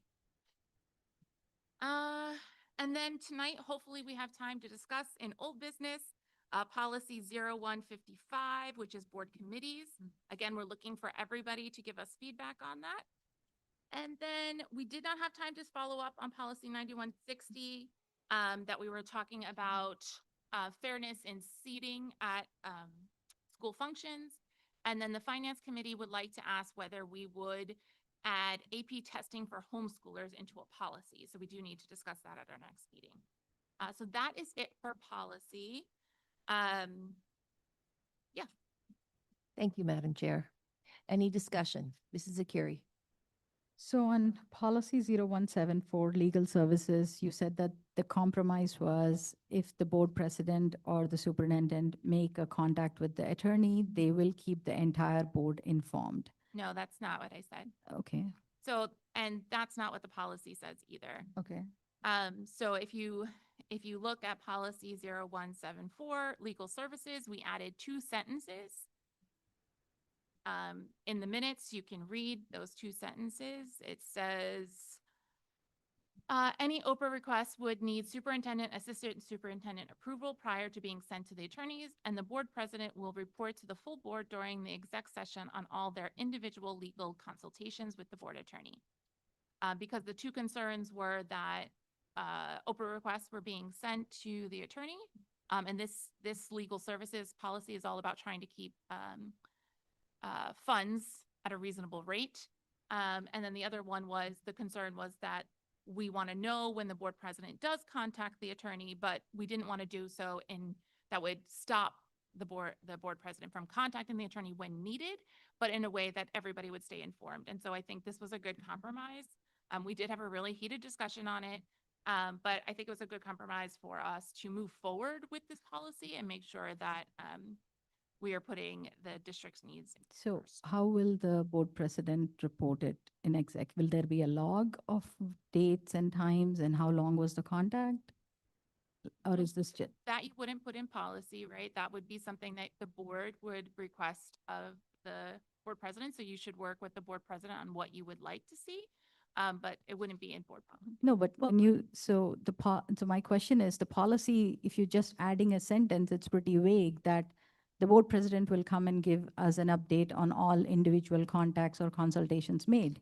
Now, those individual contacts and consultations could be a text message, could be a telephone call, could be, multiple follow-up telephone calls. So when we go to do the bill review, you could be seeing multiple line items of these contacts.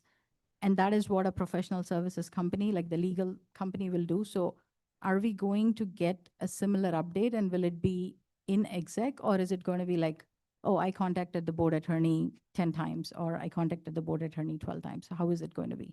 So I guess if I may, my expectation based on conversations we had previously when we were checking bills, like anyone who, like the superintendent, like if there's a bill, she checks against her record. My expectation is that Gail would have a record as well, or whoever is the president at the time.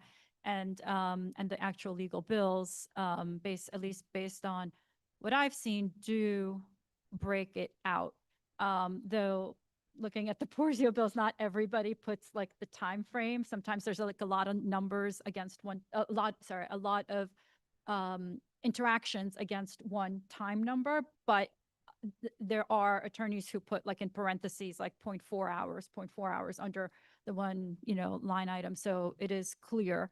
So it's just that when I saw these because I was, reviewing bills, and there's a lot of interaction that happens, right? And a lot of times we are not necessarily aware of what it's all about. So instead of, my initial ask, so when Pam says it's a compromise, my initial ask was to actually have it in writing. So anytime the board president reaches out, that we get it in writing, but that could be a little over the top. So, and, in collaborative fashion, try to find a compromise. So at least this way, we can get an update at exec So I session have for all the engagements. So I have a follow-up on that. But also, just so you're aware, right, in this policy, it talks about logs, Yeah. right? So if you read the policy, right, everybody who has contact with the attorney keeps a log, and they're required to do so according to this policy. So that way they can check the bills and make sure if there is any question, like, hey, I don't remember seeing this, we can check against their log.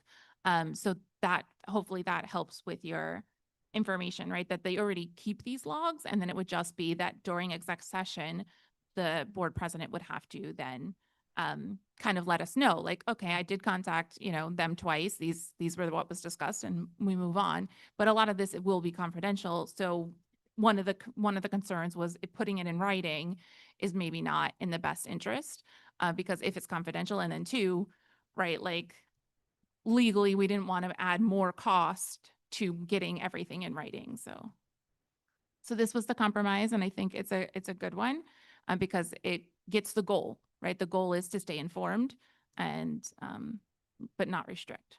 So so my next question was basically, it was a good segue about the logs. So who in the district has the consolidated logs of all legal contacts? You, So there is no consolidated log because that's not what's required by the policy. And we did have a really good discussion on this and what the point of the log is. It's not for the business administrator to have a log of every single time somebody contacted the legal firm, but to make sure that we do a check and balance, right? So if you read the policy talks about check and balancing, right? The whole point of the log is to make sure that we keep the attorney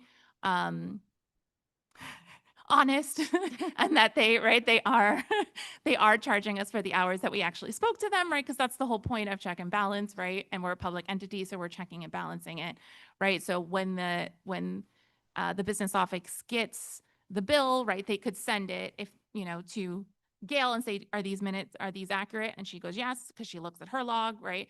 And we have multiple people who have logs, right? There's not just one. And so to have all of them consolidated wouldn't necessarily be in the best interest of the district either, time-wise. So there is no consolidated log, but the whole point is not to have this master log. The whole point is to do checks and balances to make sure that our money is being spent as necessary. May I add to that? Yeah.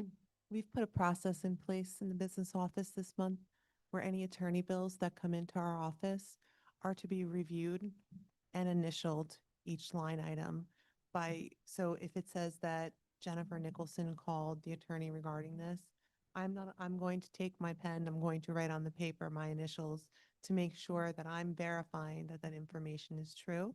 So that's a new process that we're implementing for the checks and balances. yeah.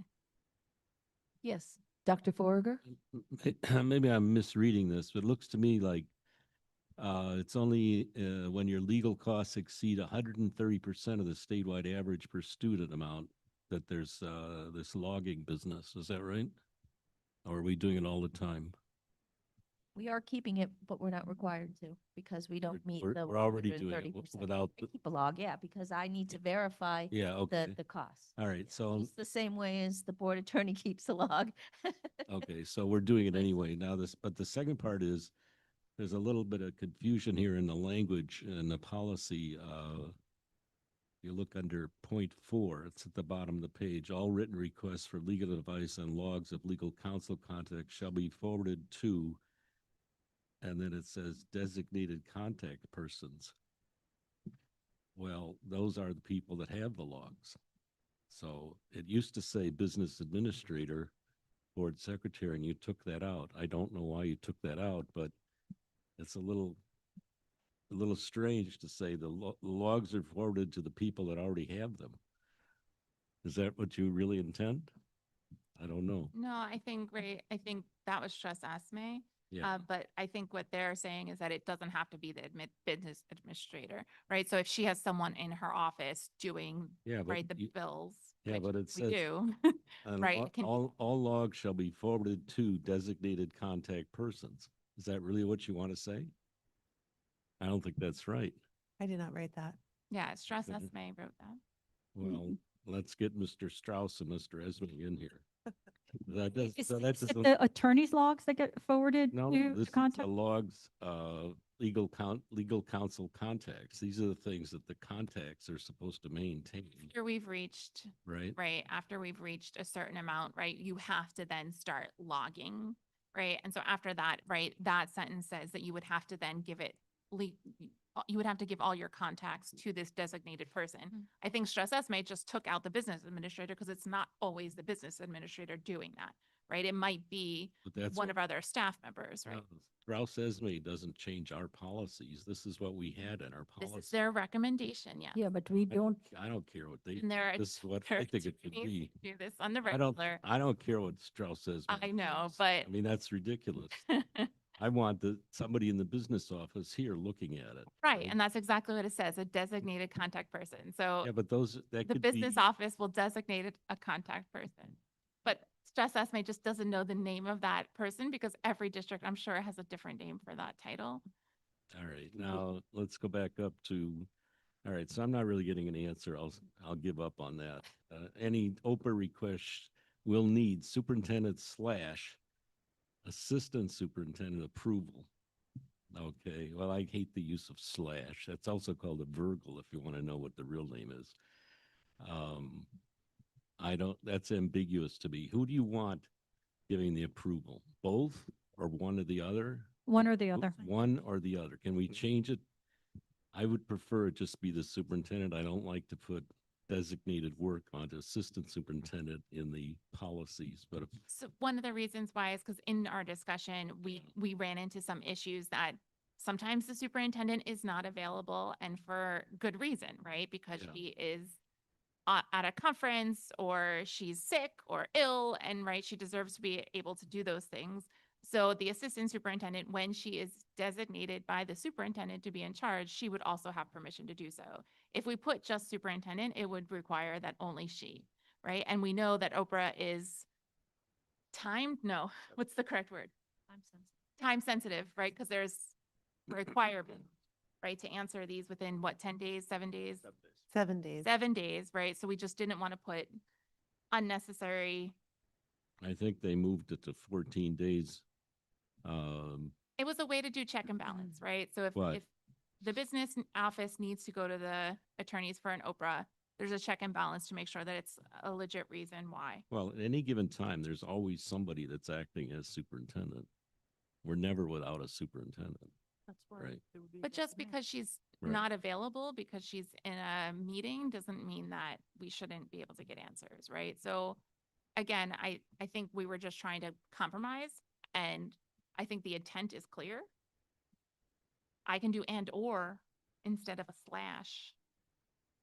And or is even worse. All right, I hate. then I'll keep the slash.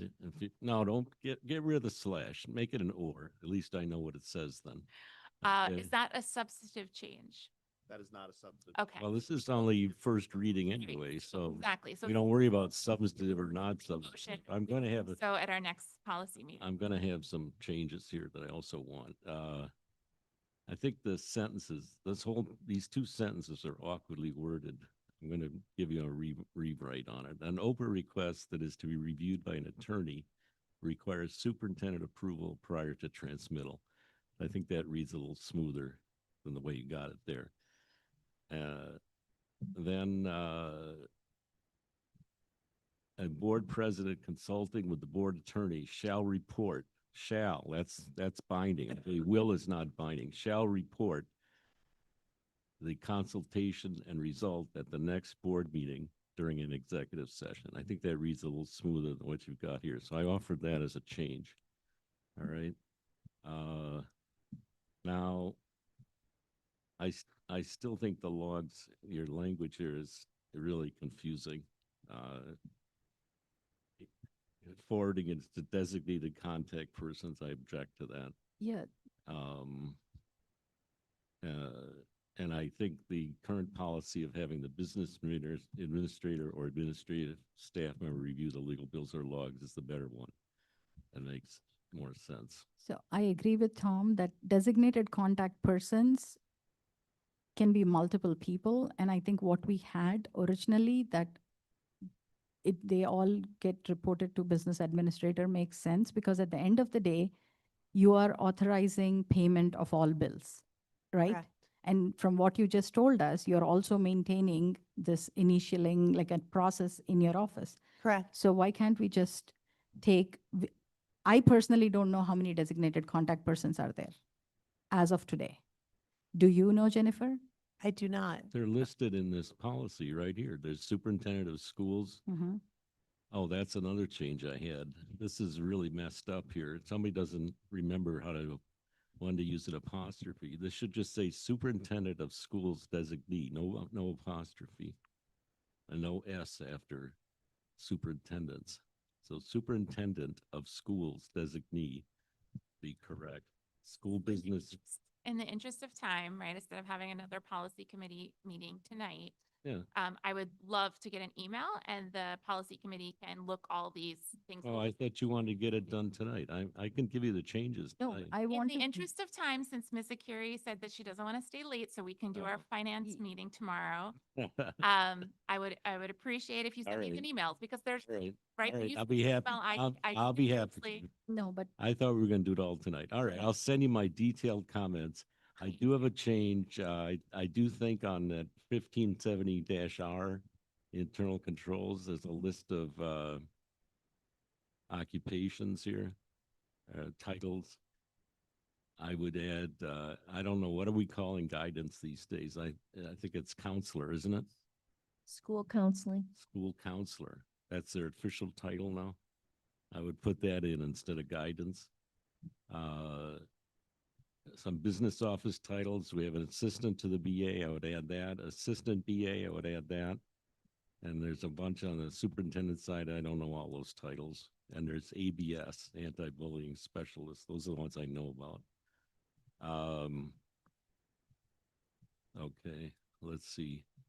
So Dr. Forger, you're going to email a list of those, Do you want me to send all my changes? send the changes to Okay. the policy committee Yeah, chair, Mrs. okay. Stanley, I so do they have- can look I at them do at have the a some next sort of policy. thing committee. here on the conduct of the meetings. Do we want? Hold on, Mr. Yeah. Disler? Just one comment on the policy logs and the like. Yeah. I'll just chime in that that is regulatory. So the Department of Education sets the mandate for the logs. It is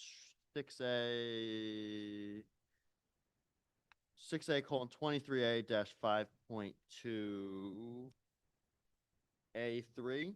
what is it? So- 6A:23. 6A:23A-5.2. So again, the logs are only required if you exceed 130% of the statewide average. Yep. Right. For people. So it doesn't necessarily apply to you now, but I just want to make sure any changes that you would make to, again, what is the standard policy would at least make sure you comply with Strauss with the regulatory requirements by the Department of Education. Well, actually, that's interesting. We did exceed it one year recently. How long does this stay in effect? I believe it's for the year.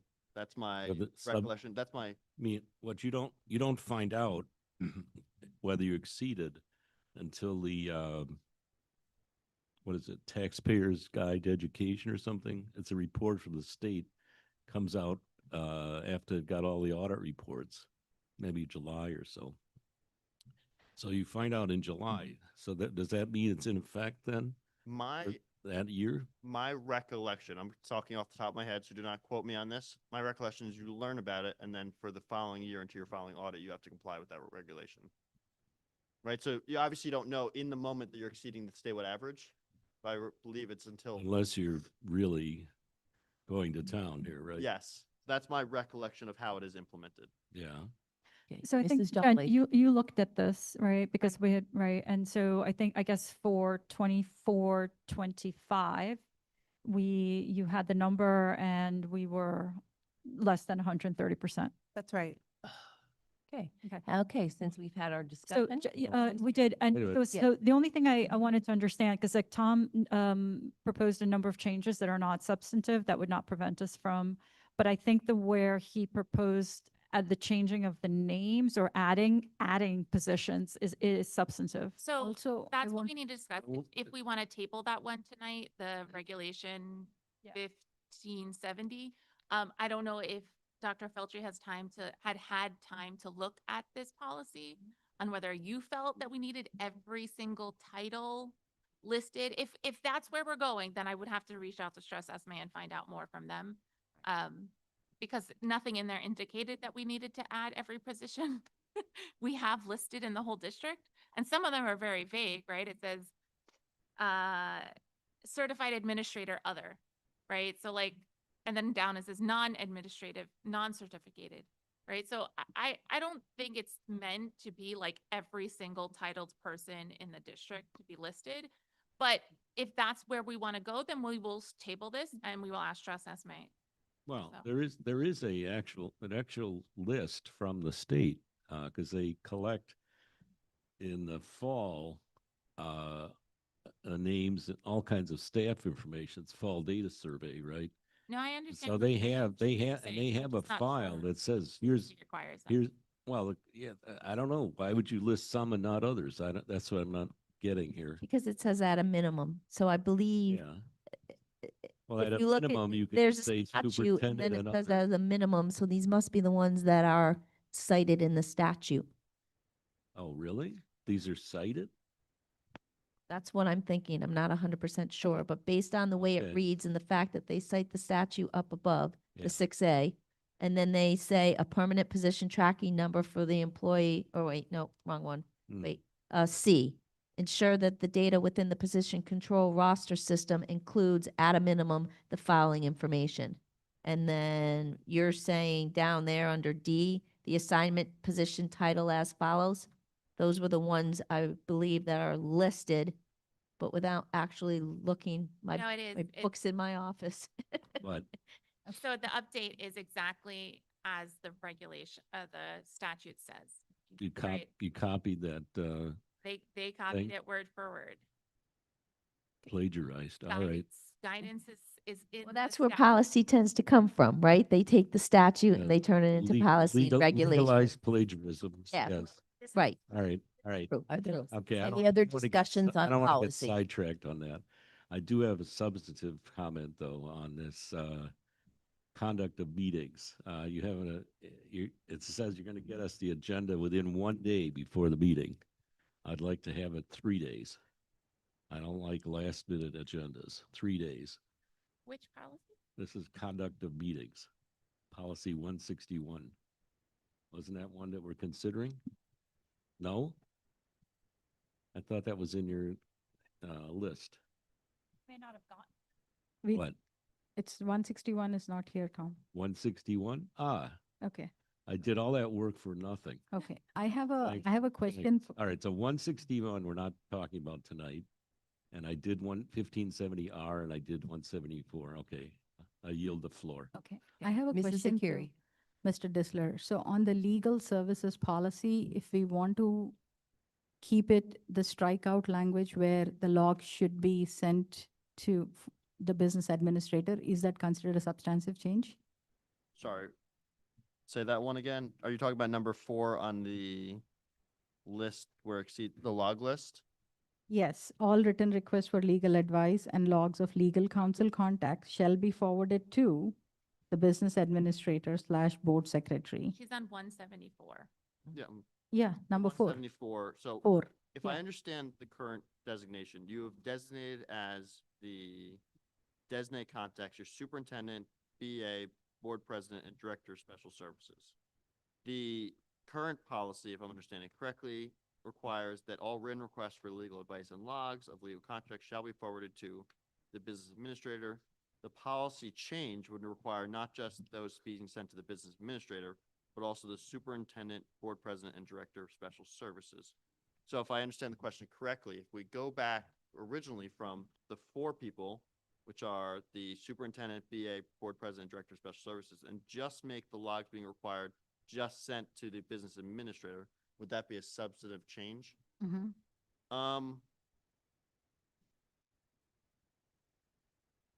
It's on the fence. I would say probably not, because that's your existing language, and all you're doing is you're going from 4 people down to 1. It's a close call, but if you're asking me, I think it's probably can be done between meetings as a not substantive change.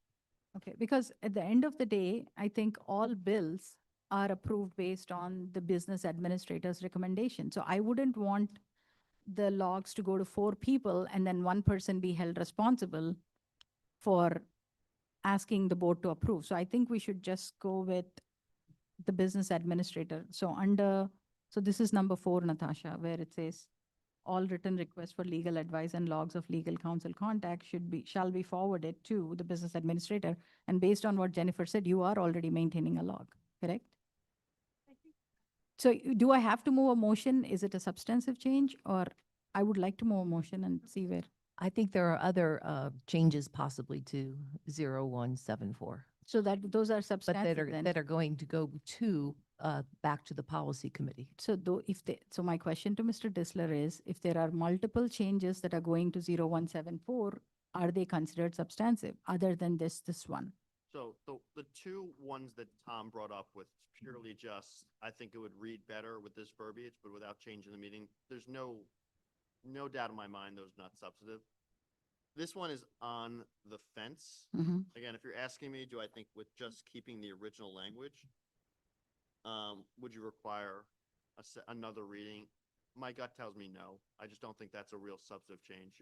You're keeping the original language in the policy. All the change did was add 3 more people to be contacted that you're then going back.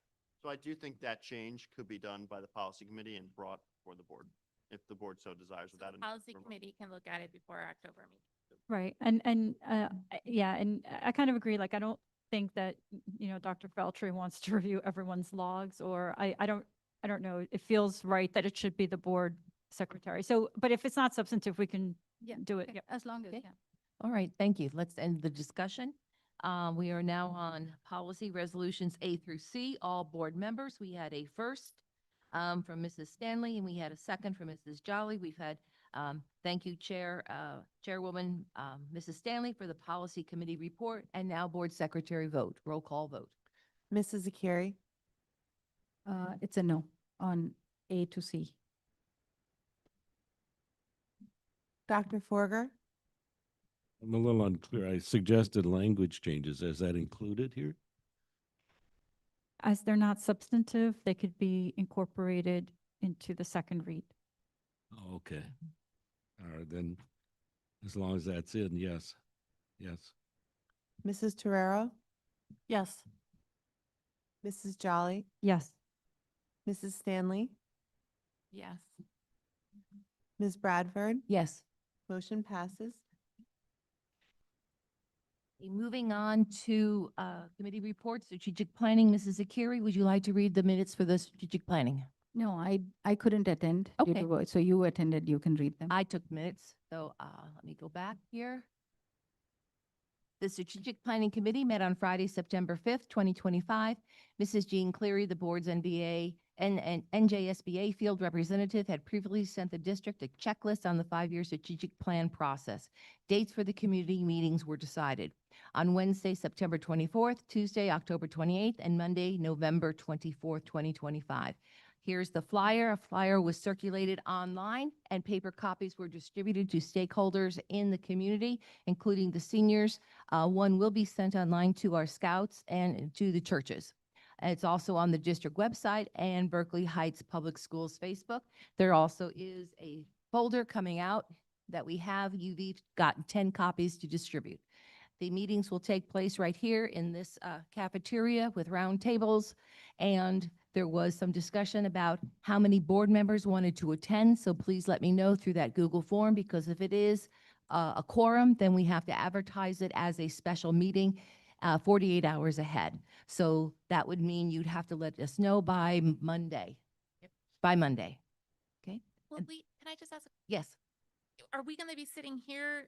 no, No, we'll be. No, no, like, no. Round. no, there will be. Small the- individual tables. Right. The small tables, the rectangular tables, Mrs. Cleary will have, each table will have a laptop. There will be Post-its on there. There'll be pencils and pens for people to write. Mrs. Cleary will be circulating. Each meeting has a central question, which is on the flyer. And will board members be like sitting at tables with? You can circulate and sit at the tables, yes? Mm-hmm, right, okay. The first meeting is where are we now? The second meeting is where do we want to be in 3 to 5 years? And the third meeting is how are we going to get there in 3 to 5 years? Okay. There's an update, brief update on negotiations.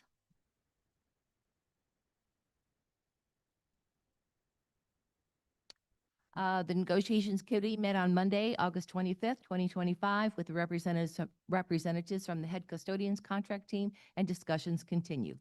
Negotiation committee for the ad hoc committee for the Mountainside Berkeley Heights Send and Receive Agreement. A meeting was held on Friday, September 12th, for Berkeley Heights team-only members to review the data and create a potential draft contract proposal. So the members looked over the contract from before and made their notes. Then a meeting between the Mountainside and Berkeley Heights committees was held on Tuesday, September 16th, and to preview data, to create a calendar of meeting dates, to discuss goals, and to request any additional information. And 2 dates were established in October and November for that. That contract, that send receive contract, ends in June 2026. Gail, didn't the negotiations committee meet after August 25th? We met on September 10th. Oh, I'm sorry.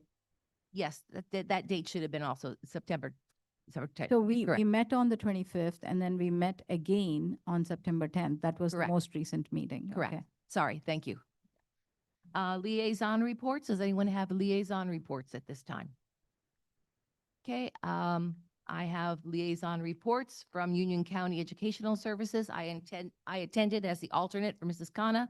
The meeting was held on Wednesday, September 3rd. There was a presentation by Creature Comfort Pet Therapy and their mission to assist Union County schools to enhance the lives through creature pets coming into the district. They actually have a goat, and they brought the pets to the meeting there, and they have rabbits too. Then the Union County Educational Services Foundation. It's like our BHEF. They have a fundraiser going on. There's more information on their site for supporting the students. Again, the lollipops on the table are from the Westlake School in their miniature business that they have going on. The superintendent at the Union County presented her 5-year strategic plan, emphasizing staff evaluation, student interventions, and AI curriculum and facilities construction. The next meeting is on October 8th. The Berkeley Heights Town Council meeting was held on Tuesday, September 16th. Hispanic Heritage Month was celebrated with a flag raising ceremony and a brief history. The YMCA will also hold a celebration. A discussion took place on chickens and chicken coops. A discussion to create an ordinance for a cost recovery program for Berkeley Heights fire fees. For example, if there was a gas line or something hazardous material here in the school district, there might be a fee now to cover the time that the fire department personnel are required to be on site. The mayor has created a special task force on flooding and how to best use the $3 million bond, and a discussion took place on recent flooding in town. Several town residents questioned the Lower Columbia lease agreement and a resolution awarding a professional services contract for engineering, survey, and planning service for CMS Lower Fields project. And for more information, refer to the town website. For an update on our board goals, the process for creating new board goals began with the board members completing an online self-evaluation through NJSBA. Mrs. Cleary will look at the results and share the results and assist the board in creating goals for the approval at the January 2026 meeting. The board officials and Dr. Feltry discussed options for training, and we settled on some dates in November. The training session will include an update to all board members on HIB procedures, and those dates will go out. Thank you. Any other liaison reports? Yes. Oh, no, I don't have can I just comment on the township meeting? I was there. There was a report from Angus Chen, I think it was, from the Environmental Commission. They had done a study on these artificial turf fields and came out against having an artificial turf at Lower Columbia. There's a lot of problems with those fields. I think it's like a battle going on all over the country between these people that want turf fields and people that don't. And so far the people that don't, well, I don't know who's winning, but anyway. Thank you for your addition. I Yes. wish I could say. it. Mrs. Zakiri? Yeah, I was also at the town council meeting. We wanted to comment as a tax-paying resident, parent, on how this whole apparatus of, for the last 4 or 5 years, saying that they need to have the lease agreement in place so they can apply for the NJ grants. And then coming after 5 Mrs. years. Zakiri, I'm just going to Yeah, I'm caution saying. you not to say anything because as a board No, member, I'm saying what I spoke there, and that I'm is just giving public, you a and I'm caution. just saying what happened, and the thing was, there is nothing, we held an open negotiations here during our budget meeting. And I'm really sorry, Gail, that at that point, you never cautioned us that, hey, we need to move into exec to discuss this. But today, for a small legal matter, we want to move and go into exec, but we could have discussed and held a very public contract negotiations publicly. So in April. So let me just speak and it was also interesting to find that when we asked if the township had paid the $1 payment, and they said, well, we'll pay it at the next bill. And there were some really disparaging comments made. You want your $1, we can give you the dollar. That was just not expected, but that's what happened. You were there. So Yeah. thank you. That meeting Thank was you. pretty embarrassing. Mrs. Stanley? I do have a liaison report. Mm-hmm. So the BHEF met on September 9th. They are getting ready for their, oh my gosh, lunch and learns. They're getting ready for their lunch and learns this year. They held 5 last year, so they're hoping to do at least 5 this year. They have plaids and pints coming up on October 17th. This is one of their big fundraisers. It's going to be at Vintage Tavern. They hosted it last year and had a really good attendance. Gail and I went. We had a great time.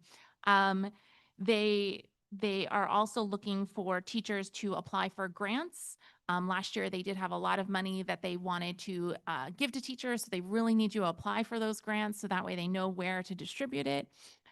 They are providing audio equipment for the CMS for their plays and stuff that happen in the cafeteria. So they're excited for that purchase to be done. And yeah, so they have another meeting coming up, but they are starting their year off strong and they're preparing for winter walk. So look for them there. Thank you. Any other liaison? Okay, thank you. Moving on now to comments from the public on any topic. During this portion of the meeting, district residents and staff are invited to address the Board of Education on any item. The board requests that individuals state their name, address, and town of residence or school of attendance for the record. All comments should be directed at the board president, and depending upon the nature and complexity of the questions, it may or may not be answered during the meeting by the administration. If so, the response would occur after the public portion of the meeting has concluded. Although the board may not respond to all items raised during the public forums, all public comments will be considered. The board asks that members of the public be courteous and mindful of the rights of other individuals when speaking. Specifically, comments regarding personnel matters are discouraged and cannot be responded to by the board. Students and employees have specific legal rights afforded by the laws of New Jersey. The board bears no responsibility, nor will it be liable for any comments made by members of the public. Please note that if any member of the public becomes disruptive during the meeting, the board president may terminate the participant's statement. Continued disruptions may result in removal from or adjournment of the meeting. Each speaker's statement will be limited to 3 minutes in duration. We'll take in-person comments first, and online. Make sure online that you have your first and your last name visible. I do not see anybody here in person. Mrs. Molinari, is there anybody online? Okay. Will you please unmute that person? Hello. Sorry, my video is off. My name is Shravana Maladi.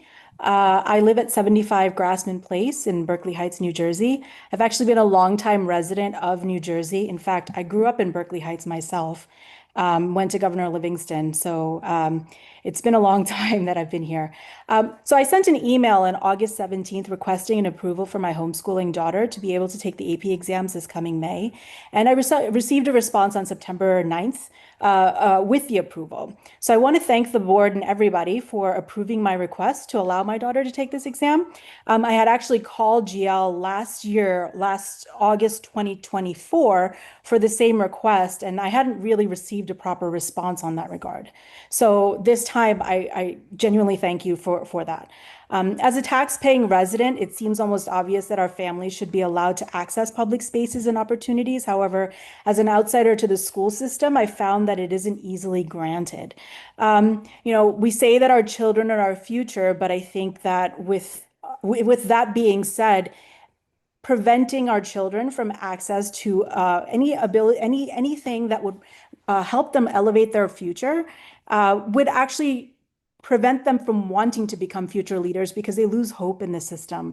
So this approval has been really helpful, and my daughter is actually looking forward to going ahead with taking the exam. Just as a future kind of comment or so, if next time anybody kind of asks for this request, if possible, if a response could come a little bit faster, because it actually changes the way our school system or our school year is sort of settled in our house. I appreciate homeschooling is a little bit different for a lot of parents, but we have our reasons. First of all, as a resident of Berkeley Heights myself, I've actually graduated from Columbia Middle School and from Governor Livingston. So I have an emotional attachment to these schools as well. So it isn't out of a lack of disrespect or dislike for the school system that we have decided to go in this route. It's just that my children just need a different route. It works better for them. And so it would be helpful if access to these events or these places would be easier for our children, and shouldn't be taken out on the children simply because their parents had to make a decision that was different from what is typically done. So thank you again so much for giving me this chance to speak, and also for the approval. Thank you. Mrs. Molinari, I don't see anyone else. Is that correct? Correct. Moving on to new business. Mrs. Jolly.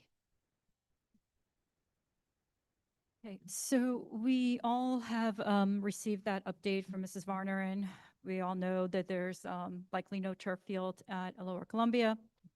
Obviously, I've stated my personal distaste for how this process worked, and the timing of everything, even the contract that was awarded at the town council meeting.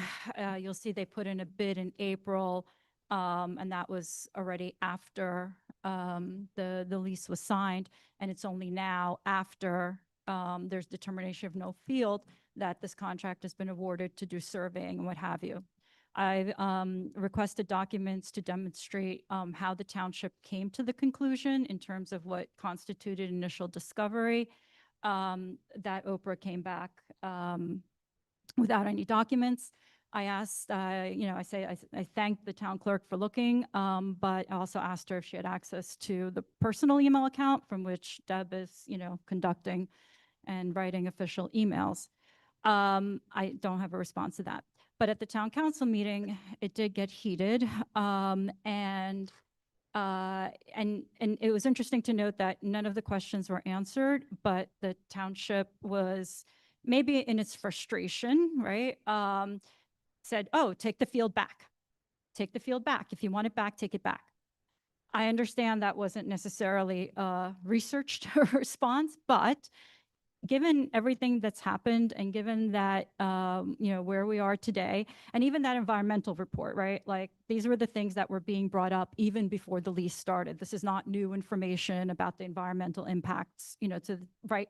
But they were made public and they were shared with us, again, only after the fact, after the determination was made. So this is just a discussion, and we don't have the full board here, but I do want the board to start considering that in totality, given everything that happened, is this contract that we want to be a part of, right? The administrator, Ms. Viana said, like, well, take the field back and you do the maintenance, right?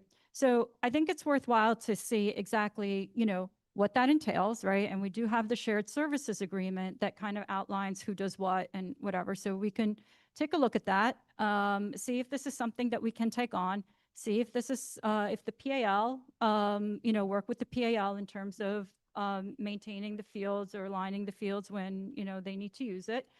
But again, if they wanted it so bad, but then in a heated moment, they're like, oh, take it back. So I don't really understand, I know what the benefit is. I also didn't get answers to the question around what grants, right, are required, where a lease is required, right?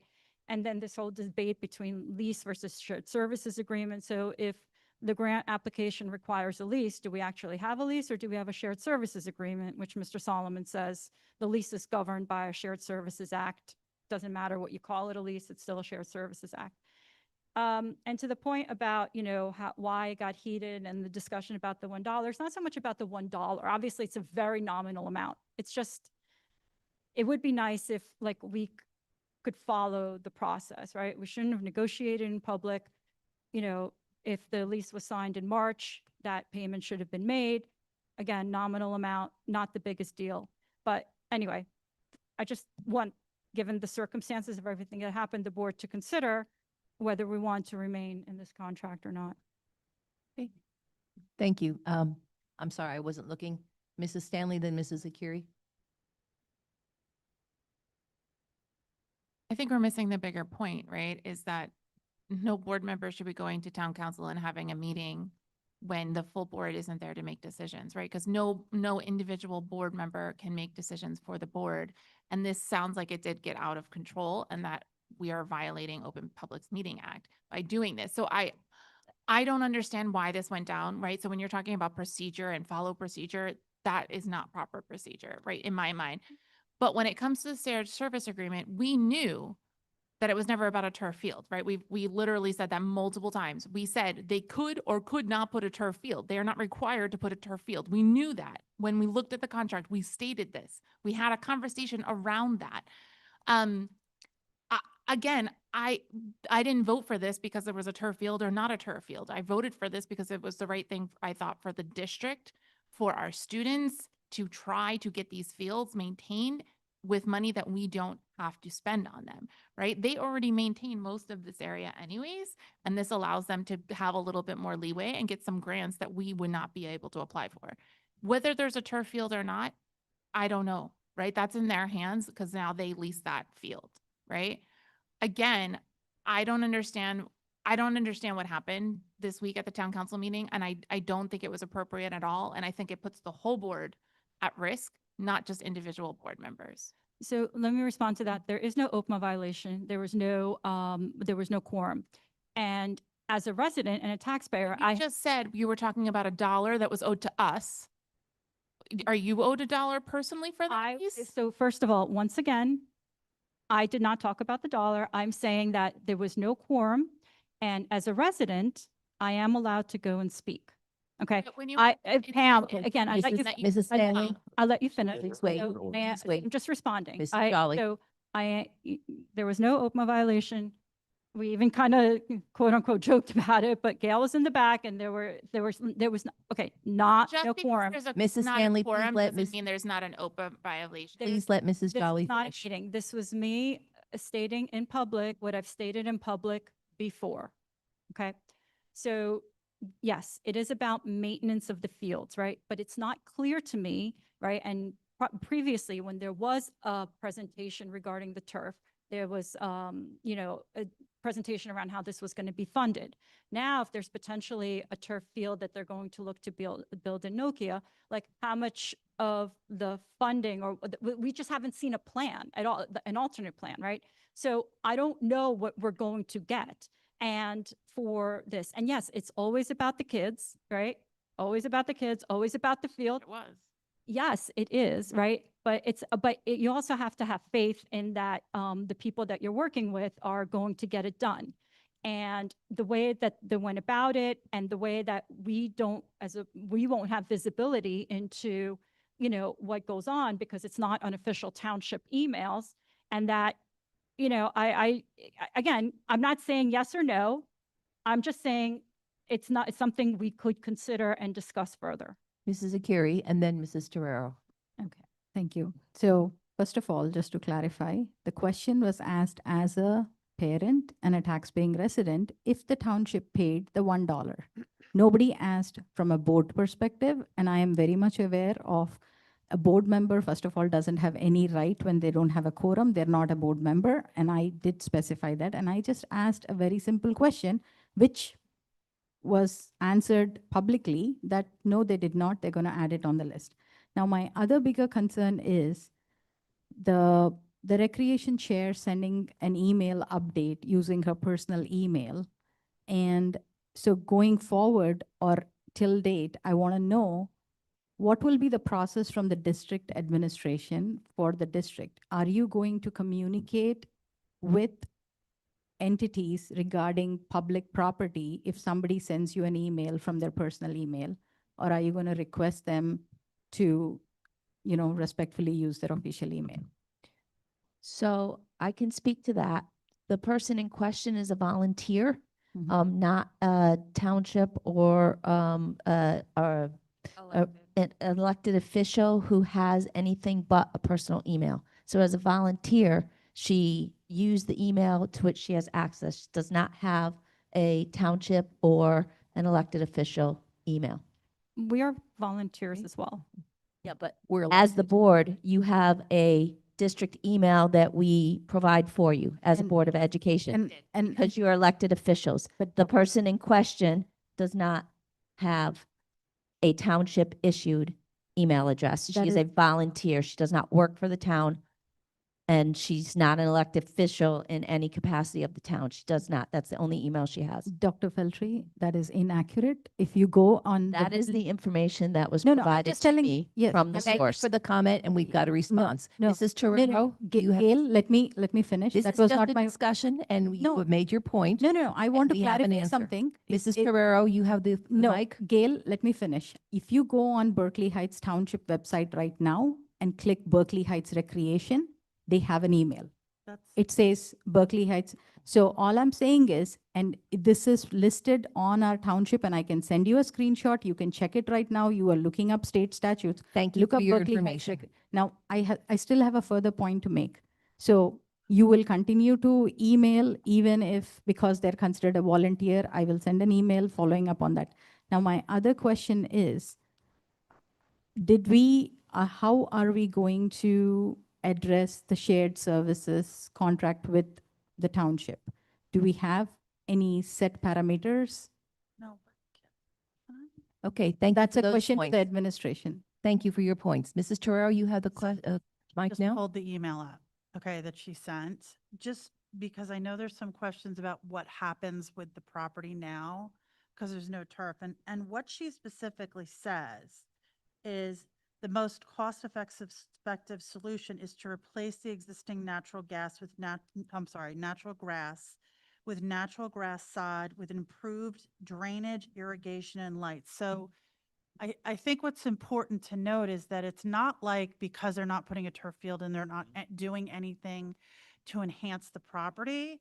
So I don't think because they're looking to do additional work down there, I don't think it's wise for us to walk away because they're looking to improve the property. You know what Well, I'm saying? Like, I think yeah. that we need to really think about, they're not walking away from the fields. They're just saying we can't put a turf. And here's the other point that's important to read. When you read this email, she's saying it's not effective to put a turf field in it. She doesn't say they can't do it. She's just saying it's not the best use of the dollars that they have to put it in. So I think there's a distinct difference between that. I'm not making excuse either way. I just think that we need to kind of look a little bit at this a little bit wider, and I think it's something that we need to be a little more careful with our criticism of it, because I don't think they're saying they wouldn't put the turf field in. They're saying that it's not advised. Okay, No, Mrs. They're- Oh, sorry. I'm that's sorry. ba- Okay, thank you. Mrs. Jolly. Well, that's fine, but these are the questions that we've been asking. Like, so what was the analysis done Right. you know, to determine that it's not applicable? What were the costs that you came up with to say, oh, this is no longer cost effective, right? What is the new plan, right? Because that update was sent without a plan, Right. right? In terms of what is the new funding going to look like? What were the estimates? So, you know, we don't know. There's lots of questions. There were questions around, you know, which I still think, you know, we had Mr. Dissler's opinion about how the lease was executed. And so if the shared services agreement actually applies to the lease, I don't know, right? I have my own opinion, but it's not even worth going into that. But again, you know, so we have no information and none of the questions asked, you know, were answered. Right, so the other thing is, she does say in the email, once I have the new plans for the natural grass field, I will share them with everyone. So I think maybe what the best thing for us to do is to take a step back and give her an opportunity to give us a plan. And then once we have that, then we can make a more informed decision about what we want to do. Okay. I think that's the right choice. Thank you. This is a new business discussion. Dr. Forager? So I don't, with regard to the $1 payment, I think that was a significant question. It may seem like a small amount, but to me, it seems sort of complies with the contract, complies with the agreement. That helps to put it into effect. If they didn't want to pay it, they might say it's not in effect. Once they pay it, I'm glad this is we can get legal advice on this. I don't need it right now, but Okay, thank I'm you. glad if we're getting the $1, that's good, I think. Any other comments on I- new business? And they did award a contract to Harbor Consultants, their planner, to come up with engineering and survey and design of a natural turf field for that area. No, They did. it didn't say turf field. I asked, okay, wait a minute. Yes, you're right. Didn't, in the resolution, It it did not didn't say say. turf So field, that's right. why when I asked, what is this for? They said this is for a natural turf field. They did not say that in the resolution, so I. Not in the was- resolution, you're right. But when I asked it, in the citizens hearing, I said, I asked about that resolution 170, what is this? What are you doing here? Why are you doing this? And they said, we're going to put we want to design for a natural turf field. So that's what their plan is. So that Well, we'll sounds like. get more they- information. Thank you. So they have not officially told us that's what they're doing. Is that right? We've not heard anything. That's just the resolution. No, we have not received. Okay. So but this is our new that business. seems to be their plan. Okay, anything else on new business? That was the only thing we had. Old business, Mrs. Stanley. All right, so I am here for the policy committee. So again, this is not my personal request. This is the request of the policy committee. So the policy committee was brought policy 0155, board committees revise, and they are asking us to look at committees. So you guys are not going to do your duty as board members? And close the meeting, Tom? Excuse me, Mrs. Akiri and Dr. Forger just left. Walked out, yeah. To not complete their duty as board members And we have one, we don't have a two, quorum. 3, 4. We do not have a quorum for business that does not require, that will But we require can't the even send post receive. They've done this once before and we ran into issues and then they tried to So- complain that we didn't, There would be no quorum. there's no Um, quorum. There would be no quorum. The, Next time there's a new business meeting by them, I should walk out. Like, this is just silly. Mrs. Stanley, let's wait to hear. so there is no quorum, so the meeting must end. Yeah. If the board would like a discussion on the topic we discussed in attorney-client privilege, we can do so as there is no quorum, right? You could still do so because there would be no violation of the Open Public Meetings Act. If you'd like to continue that discussion, we can. I think, obviously, you can have a policy discussion without a quorum, but I think your intent was to have it in public in front of the full board. Well, the problem is that I don't think the committee should be making, like, the policy committee does not believe we should be making this decision, right? We believe that everyone should have their input because it's about committees, right? So that was the whole point. This has already been because it's old business. It was already on the agenda last time, but we were past midnight. So tonight would be a perfect night because it's only 10 o'clock. So there are four board members, so the things you can discuss, the meeting technically doesn't have to end because you are 8 members. So any non-GL business, you technically still have a quorum for, if I'm understanding that correctly, because that would make it 7 members. But issues like board policy would require 5 members to be present. Yeah. So do we need to adjourn the meeting and then just go into the next room and talk about what we're going to talk about? Yeah, I think the meeting, you should end the meeting because you don't have a quorum. The issue for attorney-client is on what again? That was on. Talk about that. Is it, bills. I brought policy or it's a specific bill. Specific bill. So I think the meeting will end, and then the board has the right, obviously, through the board president, as we just talked about that first reading policy, to have a discussion, and the board members can join that discussion if they so desire. Okay. May I have a motion to adjourn? So moved. Thank you, Mrs. Torero. A second? Thank you, Mrs. Jolly. Voice vote, not necessary. The time we're adjourning is 10:14. Thank you. Okay.